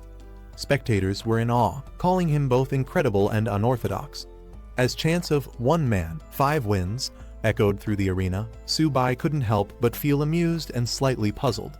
The way they phrased it made him feel more like the turtle in the fight rather than the actual fighter. After his impressive performance, officials and mentors approached him, praising his victory over the formidable King Shan Martial University. His success had brought great honor to Jeongju Martial University, and he humbly accepted the recognition. With the morning matches concluded, contestants were given time to rest and recover before the next round. The cafeteria was open to all, ensuring they could replenish their energy for the battles ahead. The competition was far from over, but for now, the fighters had earned a well-deserved break. As the competition continued, an announcement declared that food in the cafeteria was free of charge, much to the delight of the contestants. Meanwhile, in the Fuchuan Martial University lounge, the team strategized for their upcoming match. They anticipated facing Jeongju Martial University again, which meant they would likely go up against Subai. His tamed beast Zioba was nearly unbeatable in close combat, making them anxious about how to counter him. In another lounge, Zinmin Martial University was also preparing. Their coach reassured them that despite Subai's strength, he wasn't invincible. He had weaknesses that could be exploited. Their best chance to win was to find a way around Zioba's formidable defense and target Subai directly. Back in the arena, the announcer praised the fierce spirit and determination displayed by the students in the morning matches. With the first round complete, the second round of the competition was about to begin. Spectators marveled at Subai's dominance, some joking that the rest of Jeongju Martial University's team didn't even need to participate. With him alone, they believed he could defeat all the other schools. His teammates couldn't deny that having such a powerful ally was a great advantage. However, not everyone shared the same enthusiasm. A cautious observer reminded others that they were still in the provincial stage. Once Jeongju Martial University faced stronger opponents from outside the province, their overwhelming success might not continue. While the team had struggled for recognition in the past, Subai's presence now made their other members seem even more insignificant. As the excitement built up, the second round matchups were announced. Jeongju Martial University was set to face Zinmin Martial University, while other schools were also paired for their respective battles. In the first match of the round, Subai was chosen to fight against Lai Feng from Zinmin Martial University. As he stepped onto the stage, his opponent remained calm. Zinmin had anticipated this matchup and had already prepared a strategy specifically to counter Subai and his beast companion, Zioba. Subai leaned casually against Zioba, completely at ease as he watched his opponent. With a smug grin, he reassured Lai Feng not to be too nervous and promised the match would be over quickly. However, as soon as the battle began, Lai Feng refused to let Subai's arrogance go unchecked. He activated his ability, Clear Wind Step, allowing him to move at incredible speed. As a high-level bronze rank fighter and captain of Zinmin Martial University, he was determined to prove that Subai wasn't invincible. Using his swift movements, Lai Feng closed in, aiming to break through Zioba's formidable defense. Zioba, unfazed, braced itself as the attack approached. Whether Lai Feng's strategy would be enough to bypass its defense remained to be seen. Lai Feng moved swiftly, dodging Zioba's massive attack with ease, using his speed to create afterimages across the battlefield. With an opening in sight, he launched a powerful kick at the turtle's side, confident in his strategy. However, as his attack landed, reality struck. Zioba's defense was far too strong. Despite his speed and force, his attack barely made an impact. Shocked, he realized he couldn't even break through the beast's sturdy shell. Frustration set in as Zioba turned its head, seemingly unfazed by the attempt. Lai Feng had aimed for a weak point, but instead, he found himself facing an impenetrable defense. Spectators watched in surprise as Zioba struggled to land a hit on Lai Feng. Some laughed at how easily the Zinman captain was provoking the turtle, making it angry and reckless. This unexpected development raised a question: if Lai Feng suddenly went after Subai, could he actually win? Excitement filled the stands as more people started cheering for Lai Feng. While some saw it as taking advantage of Xiaoba's dim-witted nature, others found the strategy entertaining. Lai Feng smirked, taunting the enraged turtle as he dodged its attacks. Meanwhile, the Jiangsu team observed the battle with concern. Liu Yuxin questioned why Subai wasn't making a move to counter this strategy. Instead of strategizing, he rummaged through his bag and finally found what he was looking for: a drink. Casually, he took a sip, remarking that his lunch had been too salty. As the audience continued cheering for Lai Feng, Subai stood calmly, drinking as if he wasn't even in a match. Lai Feng saw an opportunity. Subai was at a distance, seemingly vulnerable. He was confident that Xiaoba's attacks couldn't reach him from this range. Fueled by frustration, Lai Feng launched a powerful attack, accusing Subai of underestimating him. Frustrated by Subai's nonchalant attitude, Lai Feng launched himself into the air, determined to make him pay for his arrogance.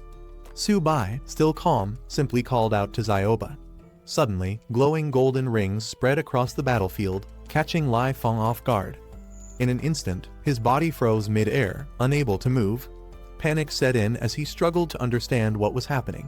Subai, still sipping his drink, watched as Lai Feng flailed helplessly, Xiaoba radiating an overwhelming presence. Lai Feng was in disbelief. This was beyond what he had prepared for. Subai, unbothered as ever, casually told Xiaoba to stop playing around and finish the battle. Xiaoba unleashed its ultimate move, Black Tortoise Gravity, as the golden armored illusion roared to life. Panic took over as he desperately pleaded, realizing he had lost control of the situation. With a sudden burst of energy, the golden projection launched Lai Feng like a shooting star across the battlefield. The audience gasped as he was sent flying out of the arena at incredible speed, disappearing into the distance. A moment later, a loud crash echoed through the stadium. Spectators rushed to the edge to see where he had landed, only to find a smoking crater in the concrete. The audience was left in shock, but realization quickly set in: Lai Feng wasn't weak. Subai was simply too strong. Some even admitted that if they were in Lai Feng's place, they would have surrendered immediately.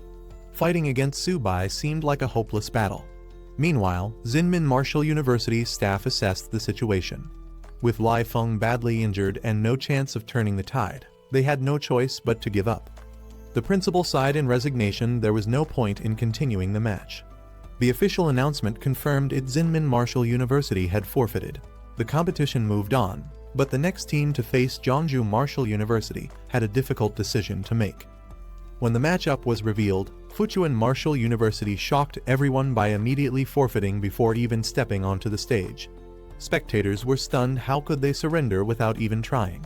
With Zinmin Martial University forfeiting, Subai barely had to exert any effort. His teammates acknowledged that this gave him more time to prepare for the next match against Fuchuan Martial University. However, some questioned whether he even needed to conserve strength in the first place. Despite Subai's overwhelming power, they remained cautious. Fuchuan's captain was a poison-type user, which could pose a real challenge. As the match began, Xiaoba roared, ready to engage. But before the fight could even start, Fuchuan's captain, Mao Kai, suddenly called for a pause. Mao Kai openly admitted that he had no chance of defeating Subai. Rather than fighting a hopeless battle, he suggested making a deal instead. Subai, still unfazed and sipping his drink, barely reacted. Raising an eyebrow, he casually asked, "What deal?" Mao Kai acknowledges Subai's strength, admitting that he stands no chance against him. However, instead of fighting outright, he brings up a discussion about beast tamers, hinting at a deeper motive. Subai is puzzled by this sudden shift in conversation, wondering what Mao Kai is really trying to do. As Mao Kai subtly channels energy into his hand, Subai quickly realizes the truth. This isn't about discussion at all. Mao Kai is stalling for time, attempting to activate his poison-type abilities, which take longer to fully unleash. Without hesitation, he calls upon his beast. He sends Xiaoba into battle, ready to put an end to Mao Kai's schemes before they can take effect. Mao Kai smirks as Subai finally realizes his true intention.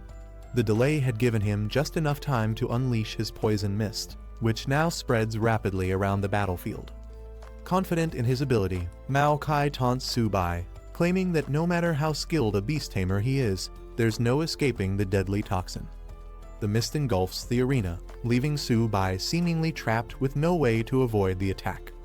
Watching from the sidelines, Liu Yuxin and the others begin to worry. They recall Mao Kai's past victories, where he managed to poison even high-level beasts. Mao Kai moves confidently through the dense poison mist, unfazed by its effects. With a smug grin, he mocks Su-bai, knowing that his opponent is blinded and vulnerable while he remains unaffected. He believes the battle is already decided, convinced that Su-bai was too careless from the start. As the toxic fog thickens, Mao Kai watches Su-bai, who appears to be meditating in an attempt to resist the poison's effects. However, Mao Kai isn't concerned. He has more than just the mist at his disposal. With a sudden burst of energy, Mao Kai lunges, aiming to finish the fight. His hand surges with poison as he delivers his final blow, determined to eliminate Su-bai once and for all. Mao Kai launches his attack, aiming to strike from behind, but Su-bai remains completely unfazed. A defensive energy shield blocks the strike effortlessly, leaving Mao Kai stunned. Su-bai smirks, unfazed by the poison mist, remarking that attacking from behind was a mistake.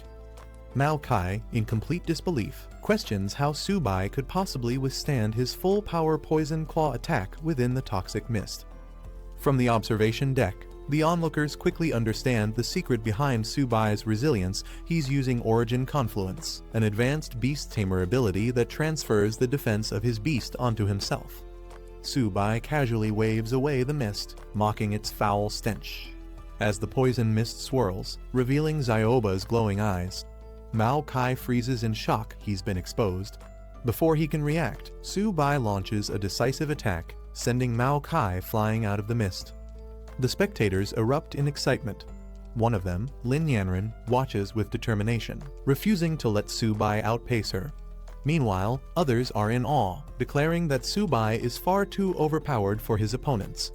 The entire stadium bursts into chants of Su-bai's name alongside Zioba's, acknowledging their overwhelming strength. With Mao Kai defeated and unable to continue, Fuchuan Martial University decides to forfeit. The announcer officially declares the champion of the Provincial League Su-bai from Zhongzhou Martial University. Standing beside Zioba, Su-bai acknowledges his victory with relief, knowing the competition is finally over. After the match, the principal of Zhongzhou Martial University congratulates Su-bai for bringing honor to their institution. Seizing the moment, Su-bai playfully suggests that, given his achievement, he should receive additional resources for his cultivation. The principal, however, sees right through Su-bai's opportunistic request. With a knowing smirk, he chuckles to himself, amused that this clever brat is already trying to take advantage of the situation. With Zhongzhou Martial University emerging as the Provincial League champion, the principal announces that the military will reward them with military merit points, which can be exchanged for valuable resources. However, some students murmur their doubts, noting that only Su-bai participated in the competition. They question whether they would receive any benefits from the victory, leaving the principal struggling to respond. Shifting the focus, the principal informs them that in 3 days, they will be heading to Luo City for the regional league. He rallies the team, asking if they have confidence, but only Su-bai immediately responds enthusiastically, while the others remain hesitant. With the meeting coming to an end, the principal encourages everyone to rest and prepare for the upcoming challenge. But as he turns to leave, Su-bai once again brings up the matter of resources, ensuring that he doesn't miss out on any potential rewards from his victory. Before leaving, the principal specifically calls out Su-bai, expressing his high expectations for his performance in the upcoming regional league. However, Su-bai sighs, noting how quickly the principal dodges any conversation about resources. With the provincial league officially concluded, the top martial universities are recognized, but the most talked about competitor is undoubtedly Su-bai from Zhongzhou Martial University. His dominant performance, where he single-handedly defeated 5 opponents in each battle, has made him the highlight of the event. As Su-bai's achievements are broadcasted, people across the city take notice. His name spreads rapidly, inspiring martial arts students and earning admiration from onlookers who eagerly express their desire to meet him. Meanwhile, away from the attention, Su-bai finally finds a quiet place, the training room. In the training room, Su-bai reassures Ziobai, his small feline companion, that its chance to shine will come soon. He then reveals that he exchanged his military merit points for 4 silver high-tier beast cores, instructing Xiaobai to use them wisely. Knowing their value, he urges the little beast to eat sparingly. However, Xiaobai wastes no time, its eyes gleaming with excitement. Suddenly, a powerful burst of energy erupts around them, engulfing Xiaobai in a brilliant glow. As the energy surge settles, Xiaobai undergoes an incredible transformation, evolving into a sharp gold-white tiger and unlocking its sacred beast-white tiger bloodline. Subai is stunned. It only took 1 silver high-tier beast core for such a massive breakthrough. Seeing the success, Subai decides to go all in, giving all the remaining beast cores to Xiaobai, encouraging it to eat them and continue leveling up. He reassures the newly evolved beast that there's no rush, there's no competition for the food, so it can take its time absorbing the energy. However, after consuming all the remaining beast cores, nothing happens. Subai watches in disbelief as Xiaobai casually sits there, looking completely satisfied but showing no further reaction. Frustrated, he questions how such precious silver high-tier beast cores seemingly had no effect after the first one. Suddenly, a massive surge of energy erupts, engulfing Xiaobai in a radiant golden vortex. Subai watches in shock as an unprecedented transformation unfolds before his eyes. As the light fades, Xiaobai has evolved into a massive, majestic sharp gold-white tiger. Subai is stunned by its incredible new form, realizing this transformation is far beyond what he expected. Excited, he can't help but admire how much cooler this evolution is compared to Xiaoba. A new status screen appears, revealing Xiaobai's enhanced attributes and powerful talents. Now at bronze mid-tier, it has significantly increased stats and 3 powerful abilities. Sharp Gold 100 Claws delivers 100 rapid attacks, each strike growing stronger. Sharp Gold Spirit coats the body in energy, amplifying damage and tearing effects. Sharp Gold Ghost Shadow increases speed by 300%, making it nearly untouchable in battle. Subai examines Xiaobai's updated stats, thrilled by its heaven-defying attributes. He acknowledges that spending his 4 silver high-tier beast cores was absolutely worth it.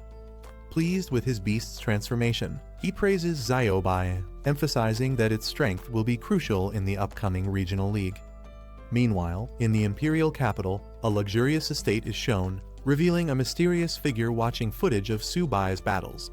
Intrigued by his skills, they comment on his many secrets, recognizing his unusual power. Deciding to dig deeper, the figure orders an investigation into Subai. They speculate that his turtle might be even more powerful than a legendary beast once owned by Luo Fan. With this command, an investigation into Subai's true abilities begins. 3 days later, the competition was set to begin at Luo Martial University. As the participants arrived, they couldn't help but notice the sheer size of the venue, which was significantly larger than their own. Inside the stadium, Luo Martial University supporters loudly chanted for their team, declaring their intent to claim the championship. Some of the visiting participants saw this as an attempt at intimidation, though others were more focused on the competition itself.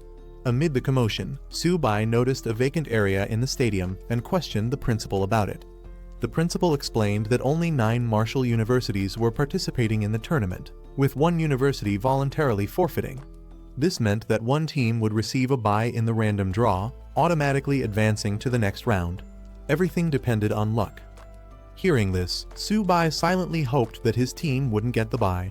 He was eager to fight and earn military contributions through victories.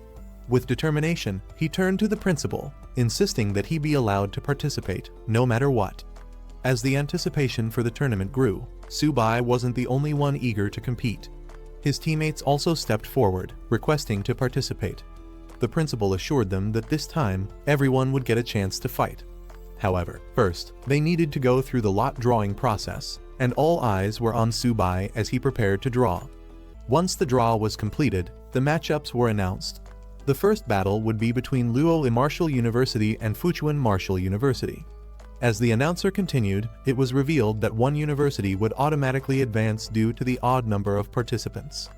When the second matchup was about to be revealed, Subai was shocked his university, Jeonju Martial University, had drawn the bye. His teammates and the principal celebrated, calling him their lucky charm for skipping the first round. They even joked that he should try his luck with a lottery ticket. However, while others were happy, Su-bai was disappointed. He had been looking forward to competing but ended up sitting out the first round. Frustrated, he couldn't help but think that, despite what others said, he was actually quite unlucky. The first round matches kicked off, with contestants giving it their all. Liuoli Martial University's representative dominated their match, relentlessly pressuring their opponent from Fuchuan Martial University, who struggled to keep up. 2 hours later, the quarterfinals concluded, and the tournament moved on to the second round draw. As anticipation built up, the results were announced. To everyone's surprise, Jeongju Martial University received a bye once again, skipping another round. The crowd erupted in disbelief. Some spectators began to question the fairness of the draw, wondering if something suspicious was going on. Others were frustrated, pointing out that Jeongju Martial University hadn't fought even once and was still advancing. Some had even traveled far just to see intense battles, only to watch Su-bai comfortably sitting in the audience, snacking and drinking soda. While a single bye was understandable, getting 2 in a row seemed absurd. As whispers and complaints spread, Su-bai found himself at the center of attention, though not in the way he had hoped. Frustration spread among the audience as some competitors started questioning the fairness of the tournament. A red-haired girl speculated that Luof Martial University might be afraid of facing Su-bai directly, which was why Jeongju Martial University had been given another bye.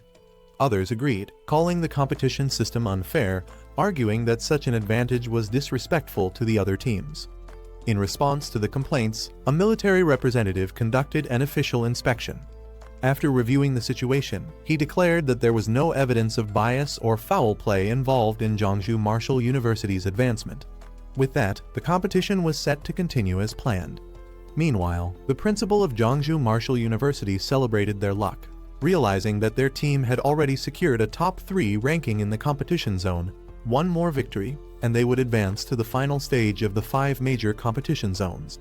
However, while the principal and others were pleased, Su-bai was beyond frustrated. Another bye meant yet another missed opportunity to fight. An hour later, the tournament reached a critical moment. The audience roared in excitement as the final match of this competition zone was about to begin. The next battle was finally announced. Jeongju Martial University would face Lan's Martial University. Finally, Jeongju Martial University's turn had come, and the team was eager to step onto the battlefield. Su-bai, desperate to fight, immediately volunteered to go first. However, the principal urged everyone to stay calm, reminding them that despite their luck so far, they couldn't afford to be careless. He then assigned the match order. Luo Yanghao and Bai Ningbing would go first, followed by Wang Qingqing and Hu Qingshui. Su-bai was placed last, reserved for the decisive battle if needed. As the first match began, Luo Yanghao faced a mid-level bronze opponent despite only being at a low bronze level himself. He fought valiantly, putting up a strong resistance, but ultimately lost by a narrow margin. With the first round over and the pressure increasing, Jeongju Martial University had to bounce back in the upcoming fights. Meanwhile, Su-bai, who was once again waiting for his turn, started to wonder if he would even get the chance to fight at all. Bai Ningbing entered the stage next, unleashing a wild and reckless fighting style.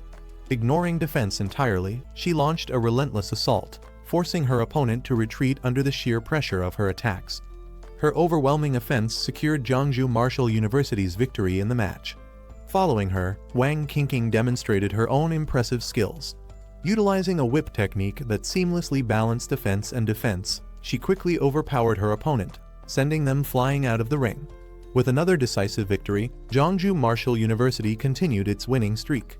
Watching from the sidelines, the principal and Liu Yuxin cheered, amazed at the rapid improvement of their students. Meanwhile, Su-bai remained frustrated, wondering when he would finally get his turn to fight. His military contributions were slipping away while his teammates kept securing victories without him. Next up was Hu Qingshui, stepping onto the battlefield with confidence. Facing his opponents, he didn't even see the need for a fair match, calmly suggesting that both of them should come at him at once to save time. Hu Qingshui's confidence irritated his opponents, who warned him not to be too arrogant or he'd face an embarrassing defeat. However, the competition rules allowed a single fighter to take on multiple opponents, and the match was set for a 1-on-2 battle. Watching from the sidelines, Su-bai grew even more frustrated. If Hu Qingshui won this match on his own, Su-bai wouldn't get a chance to fight at all. With a calm yet slightly apologetic expression, He acknowledged his opponents before unleashing his abilities. Hu Qingshu revealed his true strength, summoning a massive, ancient tree with his wood-type supernatural ability. The glowing blue energy radiating from it left his opponents stunned. Realizing the danger, one of the opponents warned his teammate to be cautious. They quickly noticed that the swirling leaves weren't ordinary, they seemed to hold a hidden threat. Despite their wariness, they tried to hold on, believing that Hu Qingshu's psychic power wouldn't last forever.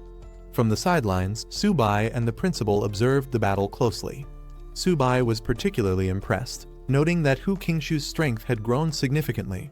Summoning such an ancient maple tree was no small feat, proving just how terrifying his psychic power was.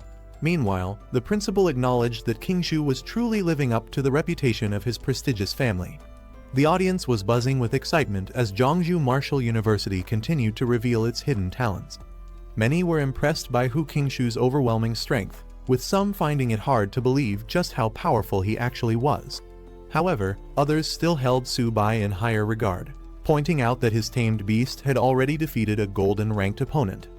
Meanwhile, Hu Qingshu's opponents were struggling to keep up. Despite their hopes that his psychic power would weaken over time, they saw no signs of it diminishing. The relentless storm of leaves and energy kept them on edge, forcing them into a defensive stance. Hu Qingshu controlled the swirling leaves with precision. Gathering his power, he made his next move, unleashing a breakthrough attack that sent his energy surging forward, aiming to finish the battle in one decisive strike. Hu Qingshu's devastating attack landed with full force, sending his opponents flying out of the ring. The referee wasted no time announcing Zhongzhou Martial University as the winner of the round, further cementing their dominance in the competition. With their victory, Zhongzhou Martial University, alongside Luohe Martial University, officially secured their spot in the national finals. After the match, the principal congratulated Hu Qingshu on his impressive performance, acknowledging that he had surprised everyone with his display of power. Qingshu humbly accepted the praise, but the principal wasn't finished. To Subai's surprise, the principal announced that he was the real hero of the competition. Confused and frustrated, Subai couldn't help but wonder if they were mocking him since he hadn't even stepped onto the battlefield. The team, however, laughed and explained that thanks to Subai's 2 consecutive buys in the draws, their path to victory had been much easier. Their joking remarks left him speechless as he realized his contribution to the team's success was entirely unintentional. With the competition over, the principal addressed the team, reminding them to rest and prepare for the national finals in 1 week. He also revealed that in addition to their earned military contributions, the school would be rewarding them with extra resources for training. The announcement was met with excitement, and the team erupted in cheers. Meanwhile, Subai sighed to himself. Since he hadn't participated in any battles, he was returning empty-handed and now had to figure out how to gather enough resources to feed his tamed beasts. At the Lin family mansion, Yanren was in the middle of intense combat training against robotic opponents.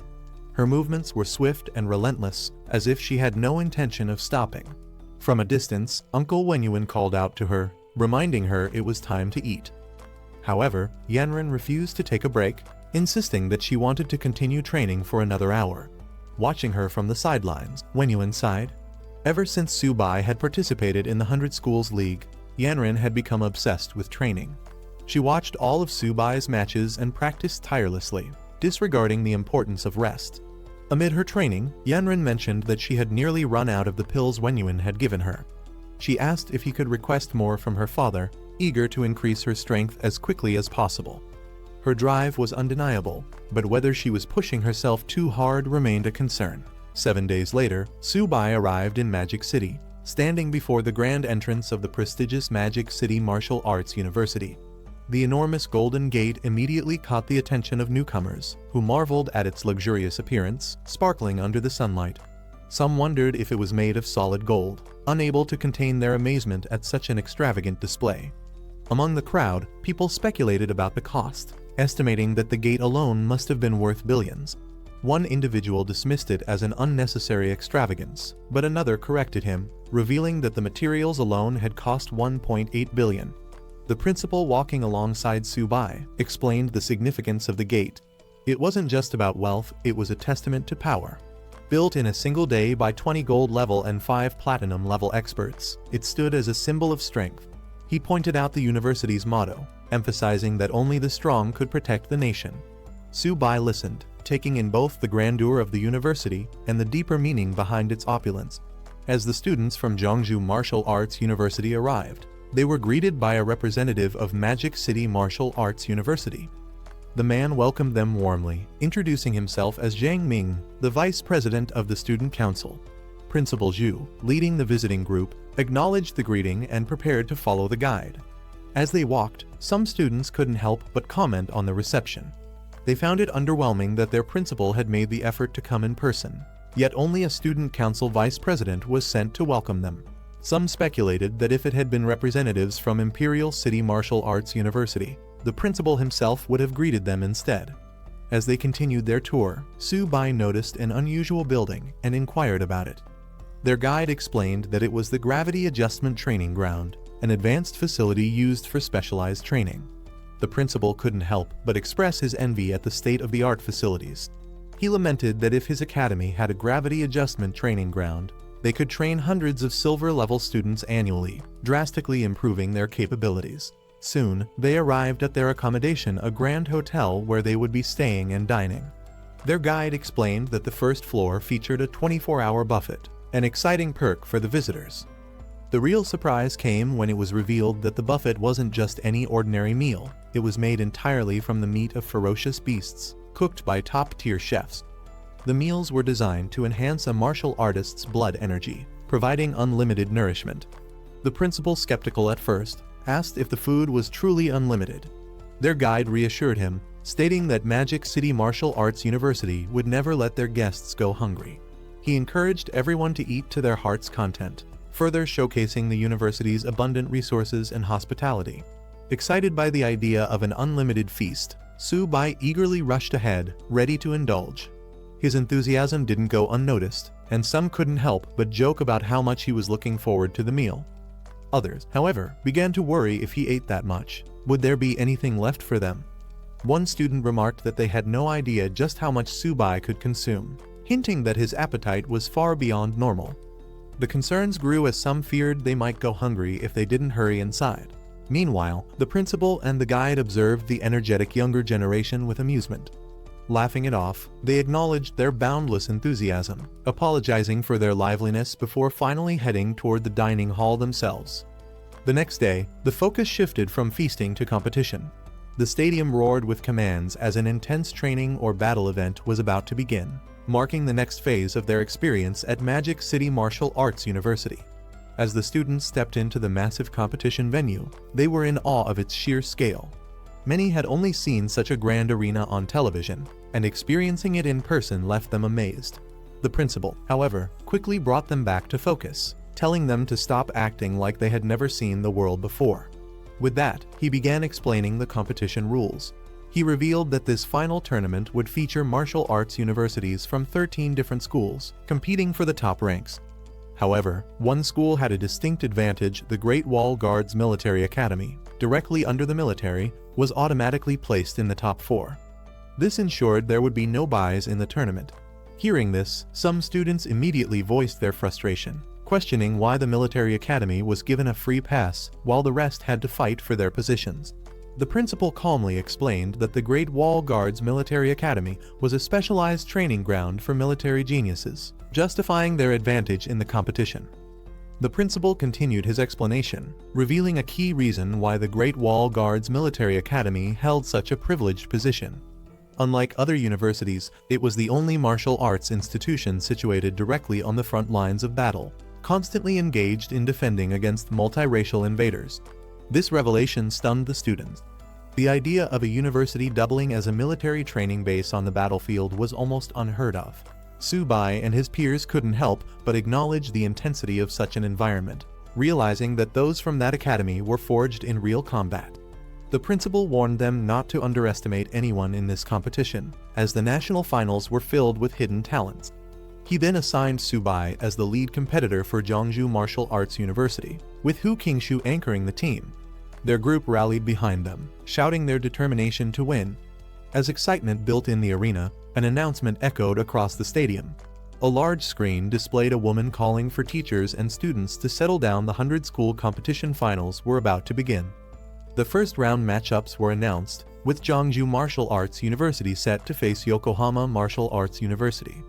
Meanwhile, other battles were lined up between Imperial City and East China Martial Arts Universities, as well as Magic City against Nanjing Martial Arts University. All three matches would happen simultaneously, raising the stakes for every team. Jeongju's group breathed a sigh of relief, realizing they had avoided drawing any of the top three universities in the first round. Their opponent, Yokohama Martial Arts University, was about on par with them, making it a fair challenge. One eager teammate immediately volunteered to fight first, wanting to take the lead. However, Subai wasn't about to let anyone steal the spotlight. He stepped up, insisting that he would go first to set the tone for Jeongju and show their strength. With that, the battle commenced. Stepping into the arena, Subai faced off against his opponent, who immediately recognized him. Subai's acknowledging Jeongju Martial Arts University's impressive achievement in reaching the finals. Unfazed, Subai wasted no time. Summoning his beast, he called out to Xiaoba, preparing to finish the fight as quickly as possible. With a burst of energy, flames erupted as his attack launched toward his opponent. Xiaoba, a massive turtle, emerged in the arena, shocking the audience. Many in the crowd were surprised that Jeongju had sent a beast tamer to compete, especially one using a turtle.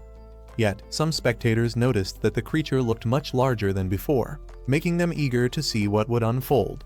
Subai's opponent was in complete disbelief. Staring up at Xiaoba's massive form, he struggled to accept what he was seeing. The beast was far too large, far too powerful, it had to be cheating. Before he could process it any further, the battle was already over.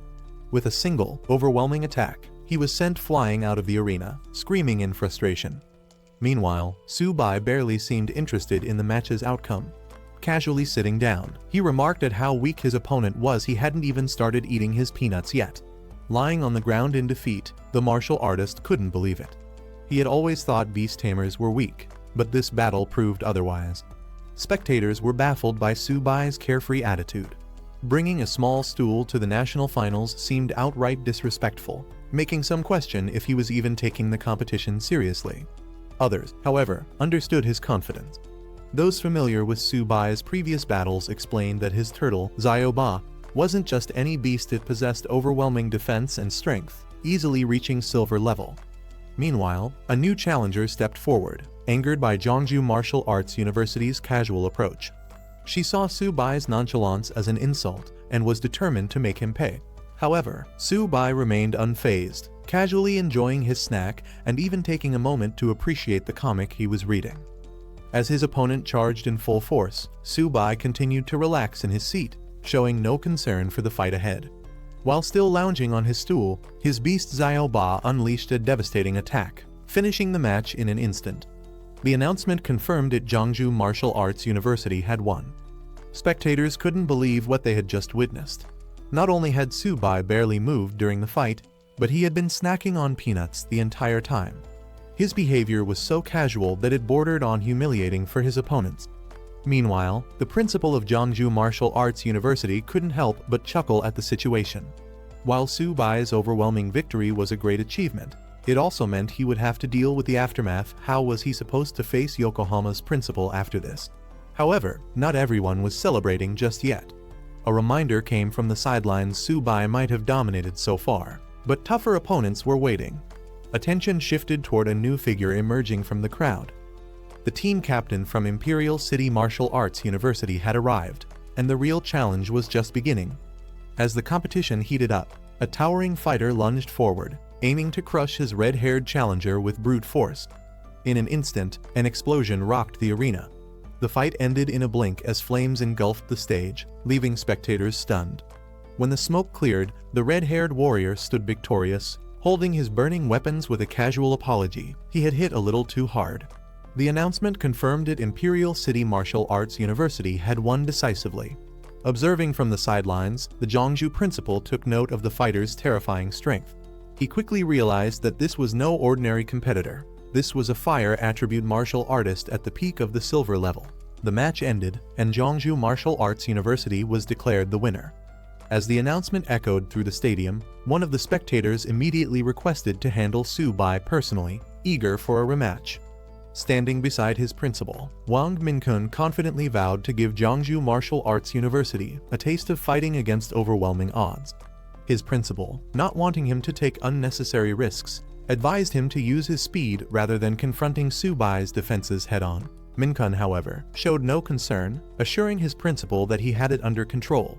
As the next match was set, Su Bai faced off against Wang Minkun.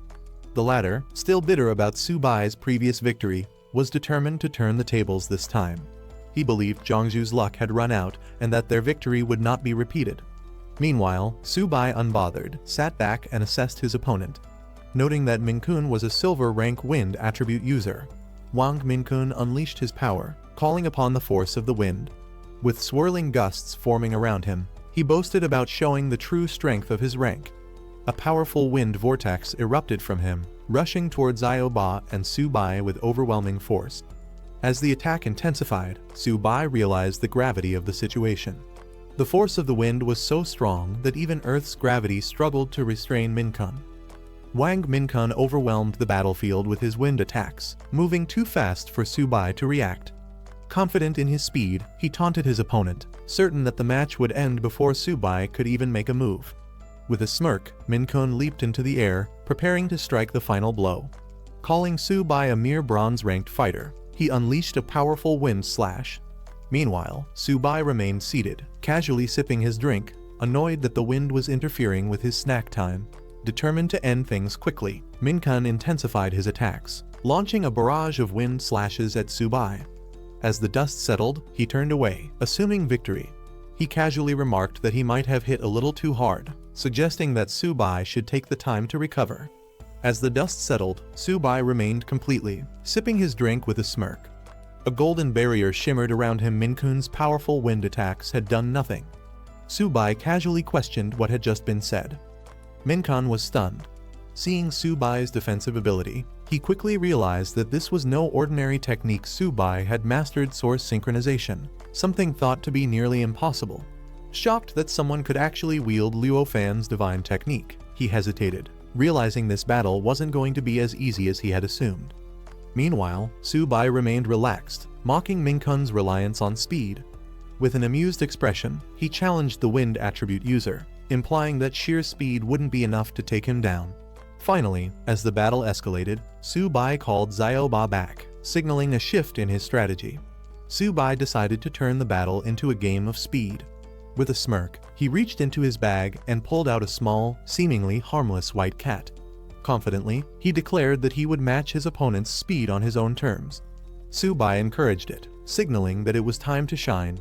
The small feline let out a fierce cry, surprising the audience. Minkun, however, was unimpressed and burst into laughter, mocking Su Bai for bringing a pet cat to a serious battle. He ridiculed him, questioning whether he had lost his mind. Meanwhile, the spectators were equally entertained, with some questioning what kind of university would allow a contestant to bring a pet into a fight. While many laughed at the absurdity, others were charmed by Xiao Bai's appearance, with one girl in particular gushing over how adorable the little cat was, even expressing a desire to have one herself. As Su Bai casually pulled out his small stool and drink, the audience grew more confused. Some spectators questioned his actions, wondering if he was simply mocking his opponent. First a stool, then a drink, and now a pet cat. Was he even taking this fight seriously? However, among the onlookers, one experienced figure urged patience. He recognized that Xiao Bai was no ordinary cat and suggested they wait and see what Su Bai had planned. Meanwhile, Minkun continued to laugh, still underestimating Su Bai's choice. He dismissed the cat entirely, insisting that Su Bai should bring out his turtle instead. Amused but calm, Su Bai gave Xiao Bai a simple instruction not to hit too hard. In the next instant, Xiao Bai roared, unleashing a monstrous energy that took Minkun completely by surprise. The small cat transformed into something far more terrifying, forcing Minkun to reconsider everything he had assumed about his opponent. Minkun stood in shock, still trying to process what had just happened. The deafening roar and the massive shadow that appeared behind Xiao Bai made him question if he had imagined it. Before his eyes, the small cat had grown into a massive, imposing white tiger. The sheer size and power radiating from it sent a chill down his spine. Minkun could hardly believe it. The spectators were just as stunned. What they had assumed to be a harmless pet had transformed into a majestic, towering white tiger.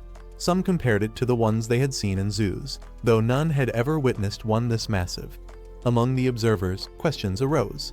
Had Xiaobai always been a tiger in disguise, or was this another one of Subai's tamed beasts? The audience was left in disbelief. For a silver rank beast tamer, having one strong beast was already an achievement, but taming a second one was nearly impossible. Yet, Subai had just revealed another powerful creature, making it clear that he was far more capable than they had assumed. He quickly gathered his strength and unleashed a powerful wind-based attack, determined to regain control of the fight. Minkun's eyes widened as he realized what had happened. He wasn't seeing the real beast, but only an afterimage.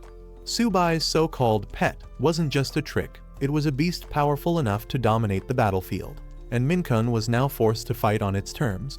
Minkun was in complete disbelief. No matter how much he relied on his wind abilities, Xiaobai was simply too fast. He refused to accept that anything could surpass the speed of wind itself. But the reality was unfolding right in front of him. Xiaobai's. Frustrated and desperate, Minkun changed tactics.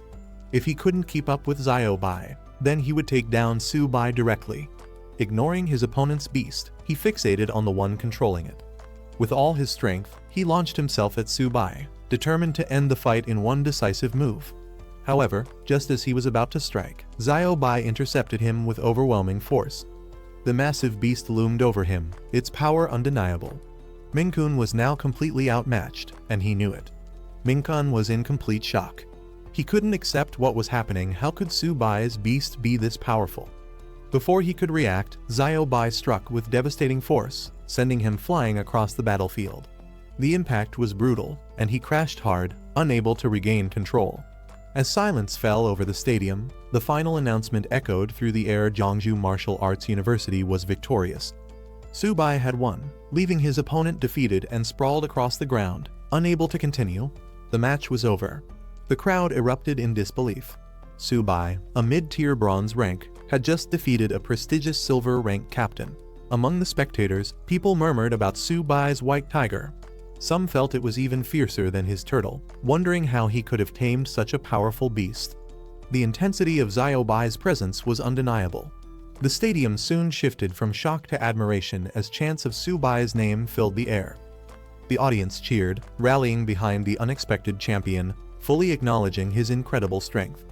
Meanwhile, the judges were just as perplexed. None of them had ever heard of Subai before. Yet his performance was beyond anything they had seen, even compared to students from elite universities or the military academy. The judges were astonished by Subai's performance.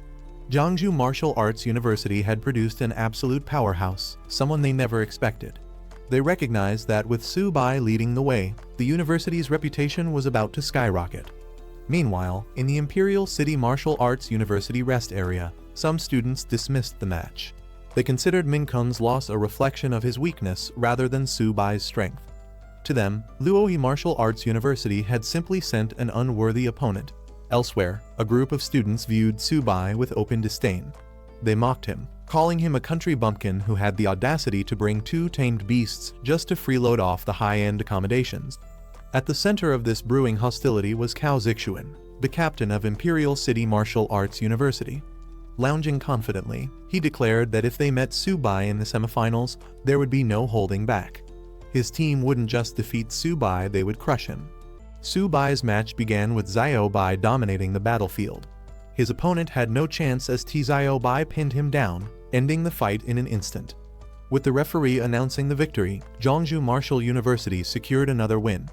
A woman launched a swift attack, trying to overpower Xiaobai. But before she could land a hit, Xiaobai countered with a powerful strike, sending her flying. The match ended in another decisive victory for Subai. Facing a strong ice user next, Subai remained unfazed as his opponent attempted to freeze Xiaobai in place. Ice spread across the arena, but Xiaobai shattered the trap with sheer force, overwhelming the opponent. The referee declared another win for Jeongju Martial University. The crowd erupted in cheers, celebrating Subai's unstoppable streak. With this victory, Jeongju Martial University advanced to the top 4, proving their strength in the tournament. As Jeongju Martial University secured its place in the top 4, the excitement was overwhelming. The principal, filled with emotion, looked to the sky, declaring that fate had finally favored their university. For years, they had struggled, and now their efforts had paid off. Su-bai's teammates celebrated the victory, cheering for him. They acknowledged his strength and declared that their university would no longer be underestimated. With Su-bai leading the way, their reputation was rising fast. The principal, overwhelmed with pride, approached Su-bai personally. He praised him as the university's greatest contributor in centuries, unable to contain his gratitude. Su-bai remained humble, stating that he was simply fulfilling his duty. Su-bai and the team gathered in a resting area. The principal reaffirmed that making it to the top 4 marked a historic moment for Jeongju Martial University. Their names would go down in history, and every student's contributions would be recognized and rewarded. Su-bai was surprised when the principal spoke about their mission being completed. With the top 4 still remaining, he couldn't understand why they would stop now. His suspicions grew as he realized the administration might be content with just making it this far, unwilling to compete for the championship. The principal tried to reason with Su-bai, reminding him that their goal had already been surpassed. However, the implication was clear: challenging the top 3 universities was not in their plans. But Su-bai wasn't satisfied with stopping here. Others were shocked at the mere thought of taking on the strongest universities, but Su-bai was unfazed. When questioned about his intentions, he simply asked why not. He pointed out the sheer wealth and dominance of top-tier institutions, referencing Madu Martial University's extravagant spending. If Jeongju aimed to compete at that level, they had a long way to go. However, that didn't mean they should back down. Su-bai made his stance clear: he wasn't satisfied with just being in the top 4. He believed they should aim for first place, and even rebuild their university's reputation from the ground up. The students couldn't let down those who supported Jeongju Martial University. They had to push forward. Hearing this, the others were convinced. Giving up now wasn't an option. One of his teammates, despite finding Su-bai's personality irritating, acknowledged his ability. As a result, Su-bai was entrusted with leading the team into the top 4 matches. The principal commended their spirit and determination. He urged them to rest and prepare for the real challenge ahead, facing the strongest universities. As the students walked away, the principal remained behind, deep in thought. He recognized their passion but couldn't help but find their goal reckless. Taking on the top 3 schools was an immense challenge. But despite his doubts, he couldn't deny their ambition. At the Dragon Nation's Supreme Military Command, the upcoming finals of the 100 Universities League were being closely monitored. With only 2 days left until the conclusion, the military was also making its own preparations. Inside the command center, high-ranking officials discussed their plans. The counterattack against the myriad races was fully prepared, with troops stationed at the front lines, ready to launch at a moment's notice. The leader acknowledged their readiness with approval. The discussion turned serious as they confirmed that once the league ended, the war would officially begin. Every student, regardless of their ranking, would be sent to the battlefield. The officials, filled with determination, vowed to avenge the countless students and mentors who had lost their lives. The enemies of the Dragon Nation would not be forgiven. Those responsible for their losses would face punishment, no matter where they tried to hide. The next morning, in the Madu Hotel, where participants and spectators gathered before the top 4 matches. Inside his room, Su-bai focused on his cultivation, golden energy radiating around him as he meditated. Meanwhile, Xiaobai and a turtle-like beast eagerly devoured their meals, their appetites as intense as ever. Suddenly, an explosion of energy erupted from another room. A fierce competitor activated his holy beast armament, his power surging as he prepared for the battles ahead. Su-bai, caught off guard by the sudden burst of energy, lost focus and nearly fell forward, startled. Even Xiaobai and the turtle reacted in shock. Su-bai was caught off guard when an unfamiliar sensation surged through his body. Looking down, he realized his meal had exploded in front of him, leaving him stunned. A notification appeared before him, confirming that he had unlocked a new Beast Tamer skill transposition. This ability allowed him to instantly swap positions with his tamed beast within a certain range, bypassing all restrictions. Still processing the information, Su-bai tested the skill and found himself swapping places with Xiaobai in an instant. The unexpected effect left him speechless. Was this really a useful skill, or just another unpredictable power? After a brief moment of disbelief, he decided not to overthink it. Any new ability could turn out to be an advantage on the battlefield. With that thought, he grabbed his bag and called out to his beasts it was time to move forward. With newfound determination, Su-bai confidently announced his goal, challenging the 3 top-tier schools. Carrying Xiao-bai and the turtle beast on his shoulders, he was ready to prove Jiangsu Martial University's strength on the grandest stage. Meanwhile, the competition's host addressed the audience. The 100 Universities League had finally entered its most intense phase, the top 4 battles. The first team to enter was the Great Wall Guardian Military Academy, a powerhouse known for its deep military heritage. The history of the Great Wall Guardian Military Academy was unveiled. Originally a military base, it was established in 1907 and played a crucial role in battles against the myriad races. For over 94 years, it had endured countless enemy attacks, standing as a symbol of resilience and strength. As the Academy's representatives entered the arena, their presence was commanding. Clad in dark uniforms, they carried their Academy's banner with pride. These warriors had been forged through real battles, fighting myriad race elites and proving their worth. Now, they were here to dominate the competition. The Great Wall Guardian Military Academy stood by its unshakable motto: as long as the myriad races exist, the Great Wall will never fall. A legacy built on war and resilience, the Academy was home to warriors forged in real battles. At the helm of this formidable institution was Nai King, the strongest human and the only king-level expert, serving as its honorary principal. His presence alone was enough to deter any myriad race from setting foot near their territory. Recognized as the most powerful martial academy in the Dragon Nation, the Great Wall Guardians were more than just competitors. They were the frontline barrier of humanity itself. The audience buzzed with anticipation. The Academy's reputation was legendary. Every student there was considered a hero. If Madu Martial University and Capital Martial University were already terrifying, the strength of the Great Wall Guardians was unimaginable. Some spectators questioned why the Academy only had 5 team members and no substitutes.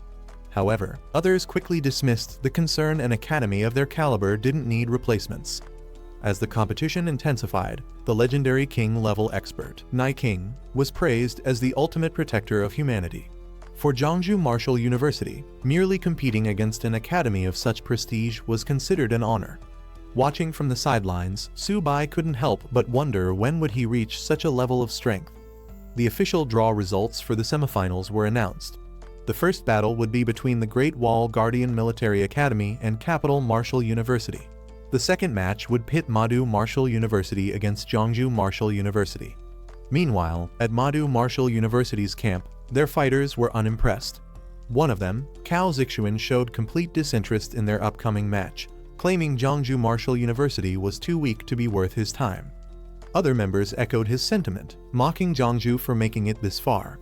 To them, facing such an opponent wouldn't even be a challenge. One of their team members eagerly volunteered, confident that they could single-handedly defeat Jiangsu in a single round. The first battle of the semifinals began as the Great Wall Guardian Military Academy sent out their captain, Han Zhan, a lord-level expert and grandson of the legendary General Han Dang. He was clad in purple gold armor forged from diamond-level cores, exuding an overwhelming presence. The crowd watched in anticipation, wondering who Capital Martial University would send to face him. Without hesitation, Han Zhan called out his opponent Wang Yang, the captain of Capital Martial University, challenging him to settle their rivalry on the battlefield. Excitement erupted among the spectators. A direct clash between 2 captains at the start of the match. This was shaping up to be a king versus king battle, a fight between top-tier powerhouses. The battle commenced with lightning-fast action. Han Zhan's overwhelming strength sent Wang Yang flying across the arena, leaving the crowd in shock. Wang Yang, the captain of Capital Martial University, stepped onto the battlefield with an air of confidence. He downplayed the situation, treating Han Zhan's challenge as unnecessary, but his smug demeanor hinted at his arrogance. The crowd erupted with cheers, particularly from Wang Yang's admirers, who saw him as the ideal warrior. Su-bai, however, remained unimpressed, questioning what was so special about him. As the match continued, Su-bai turned to his team, instructing Luo to go first. Luo hesitated, unsure if he was up to the task, but Su-bai reassured him it was time to prove themselves. Meanwhile, Han Zhan prepared to fight, standing tall in his battle armor. With overwhelming confidence, he gave his opponent the first move. As the match intensified, Wang Yang unleashed his Howling Wind technique, summoning powerful blue energy waves that tore through the battlefield. The crowd watched in awe as Han John countered with his diamond-level battle armor, a technique refined to perfection. His purple energy clashed against Wang Yang's storm, creating a dazzling display of raw power. Despite Han John's defensive mastery, his opponents charged at him, attempting to overwhelm him with numbers. However, his energy barrier deflected their attacks with ease, proving that sheer strength alone wasn't enough to break through. Watching from the sidelines, Su Bai observed the fight closely. Principal, standing beside him, analyzed the battle, noting Wang Yang's unmatched agility and how his technique made him nearly invisible in combat. Su Bai couldn't help but question the vast power difference. Wang Yang was at mid-tier silver, while he was still only at mid-tier bronze. Wang Yang's movements blurred as his howling wind technique intensified. Revealing his true strength, Han Jan unleashed a surge of power. His mid-tier silver rank was now on full display. Without hesitation, he struck with a devastating move, sky-splitting slash. A massive wave of energy descended, engulfing the battlefield in flames and sending shockwaves in all directions. The impact left Wang Yang struggling to maintain his balance as the sheer force pushed him back. The audience watched in shock as Han Jan's sky-splitting slash shook the battlefield. Some recognized the technique immediately, recalling that General Han had once used it to take down a diamond-level enemy. Among the spectators, experts analyzed Han Jan's strategy. Despite being known for its destructive power, he had adapted the skill for control rather than pure offense, an unconventional but brilliant approach. His tactical genius solidified his reputation as the strongest military commander.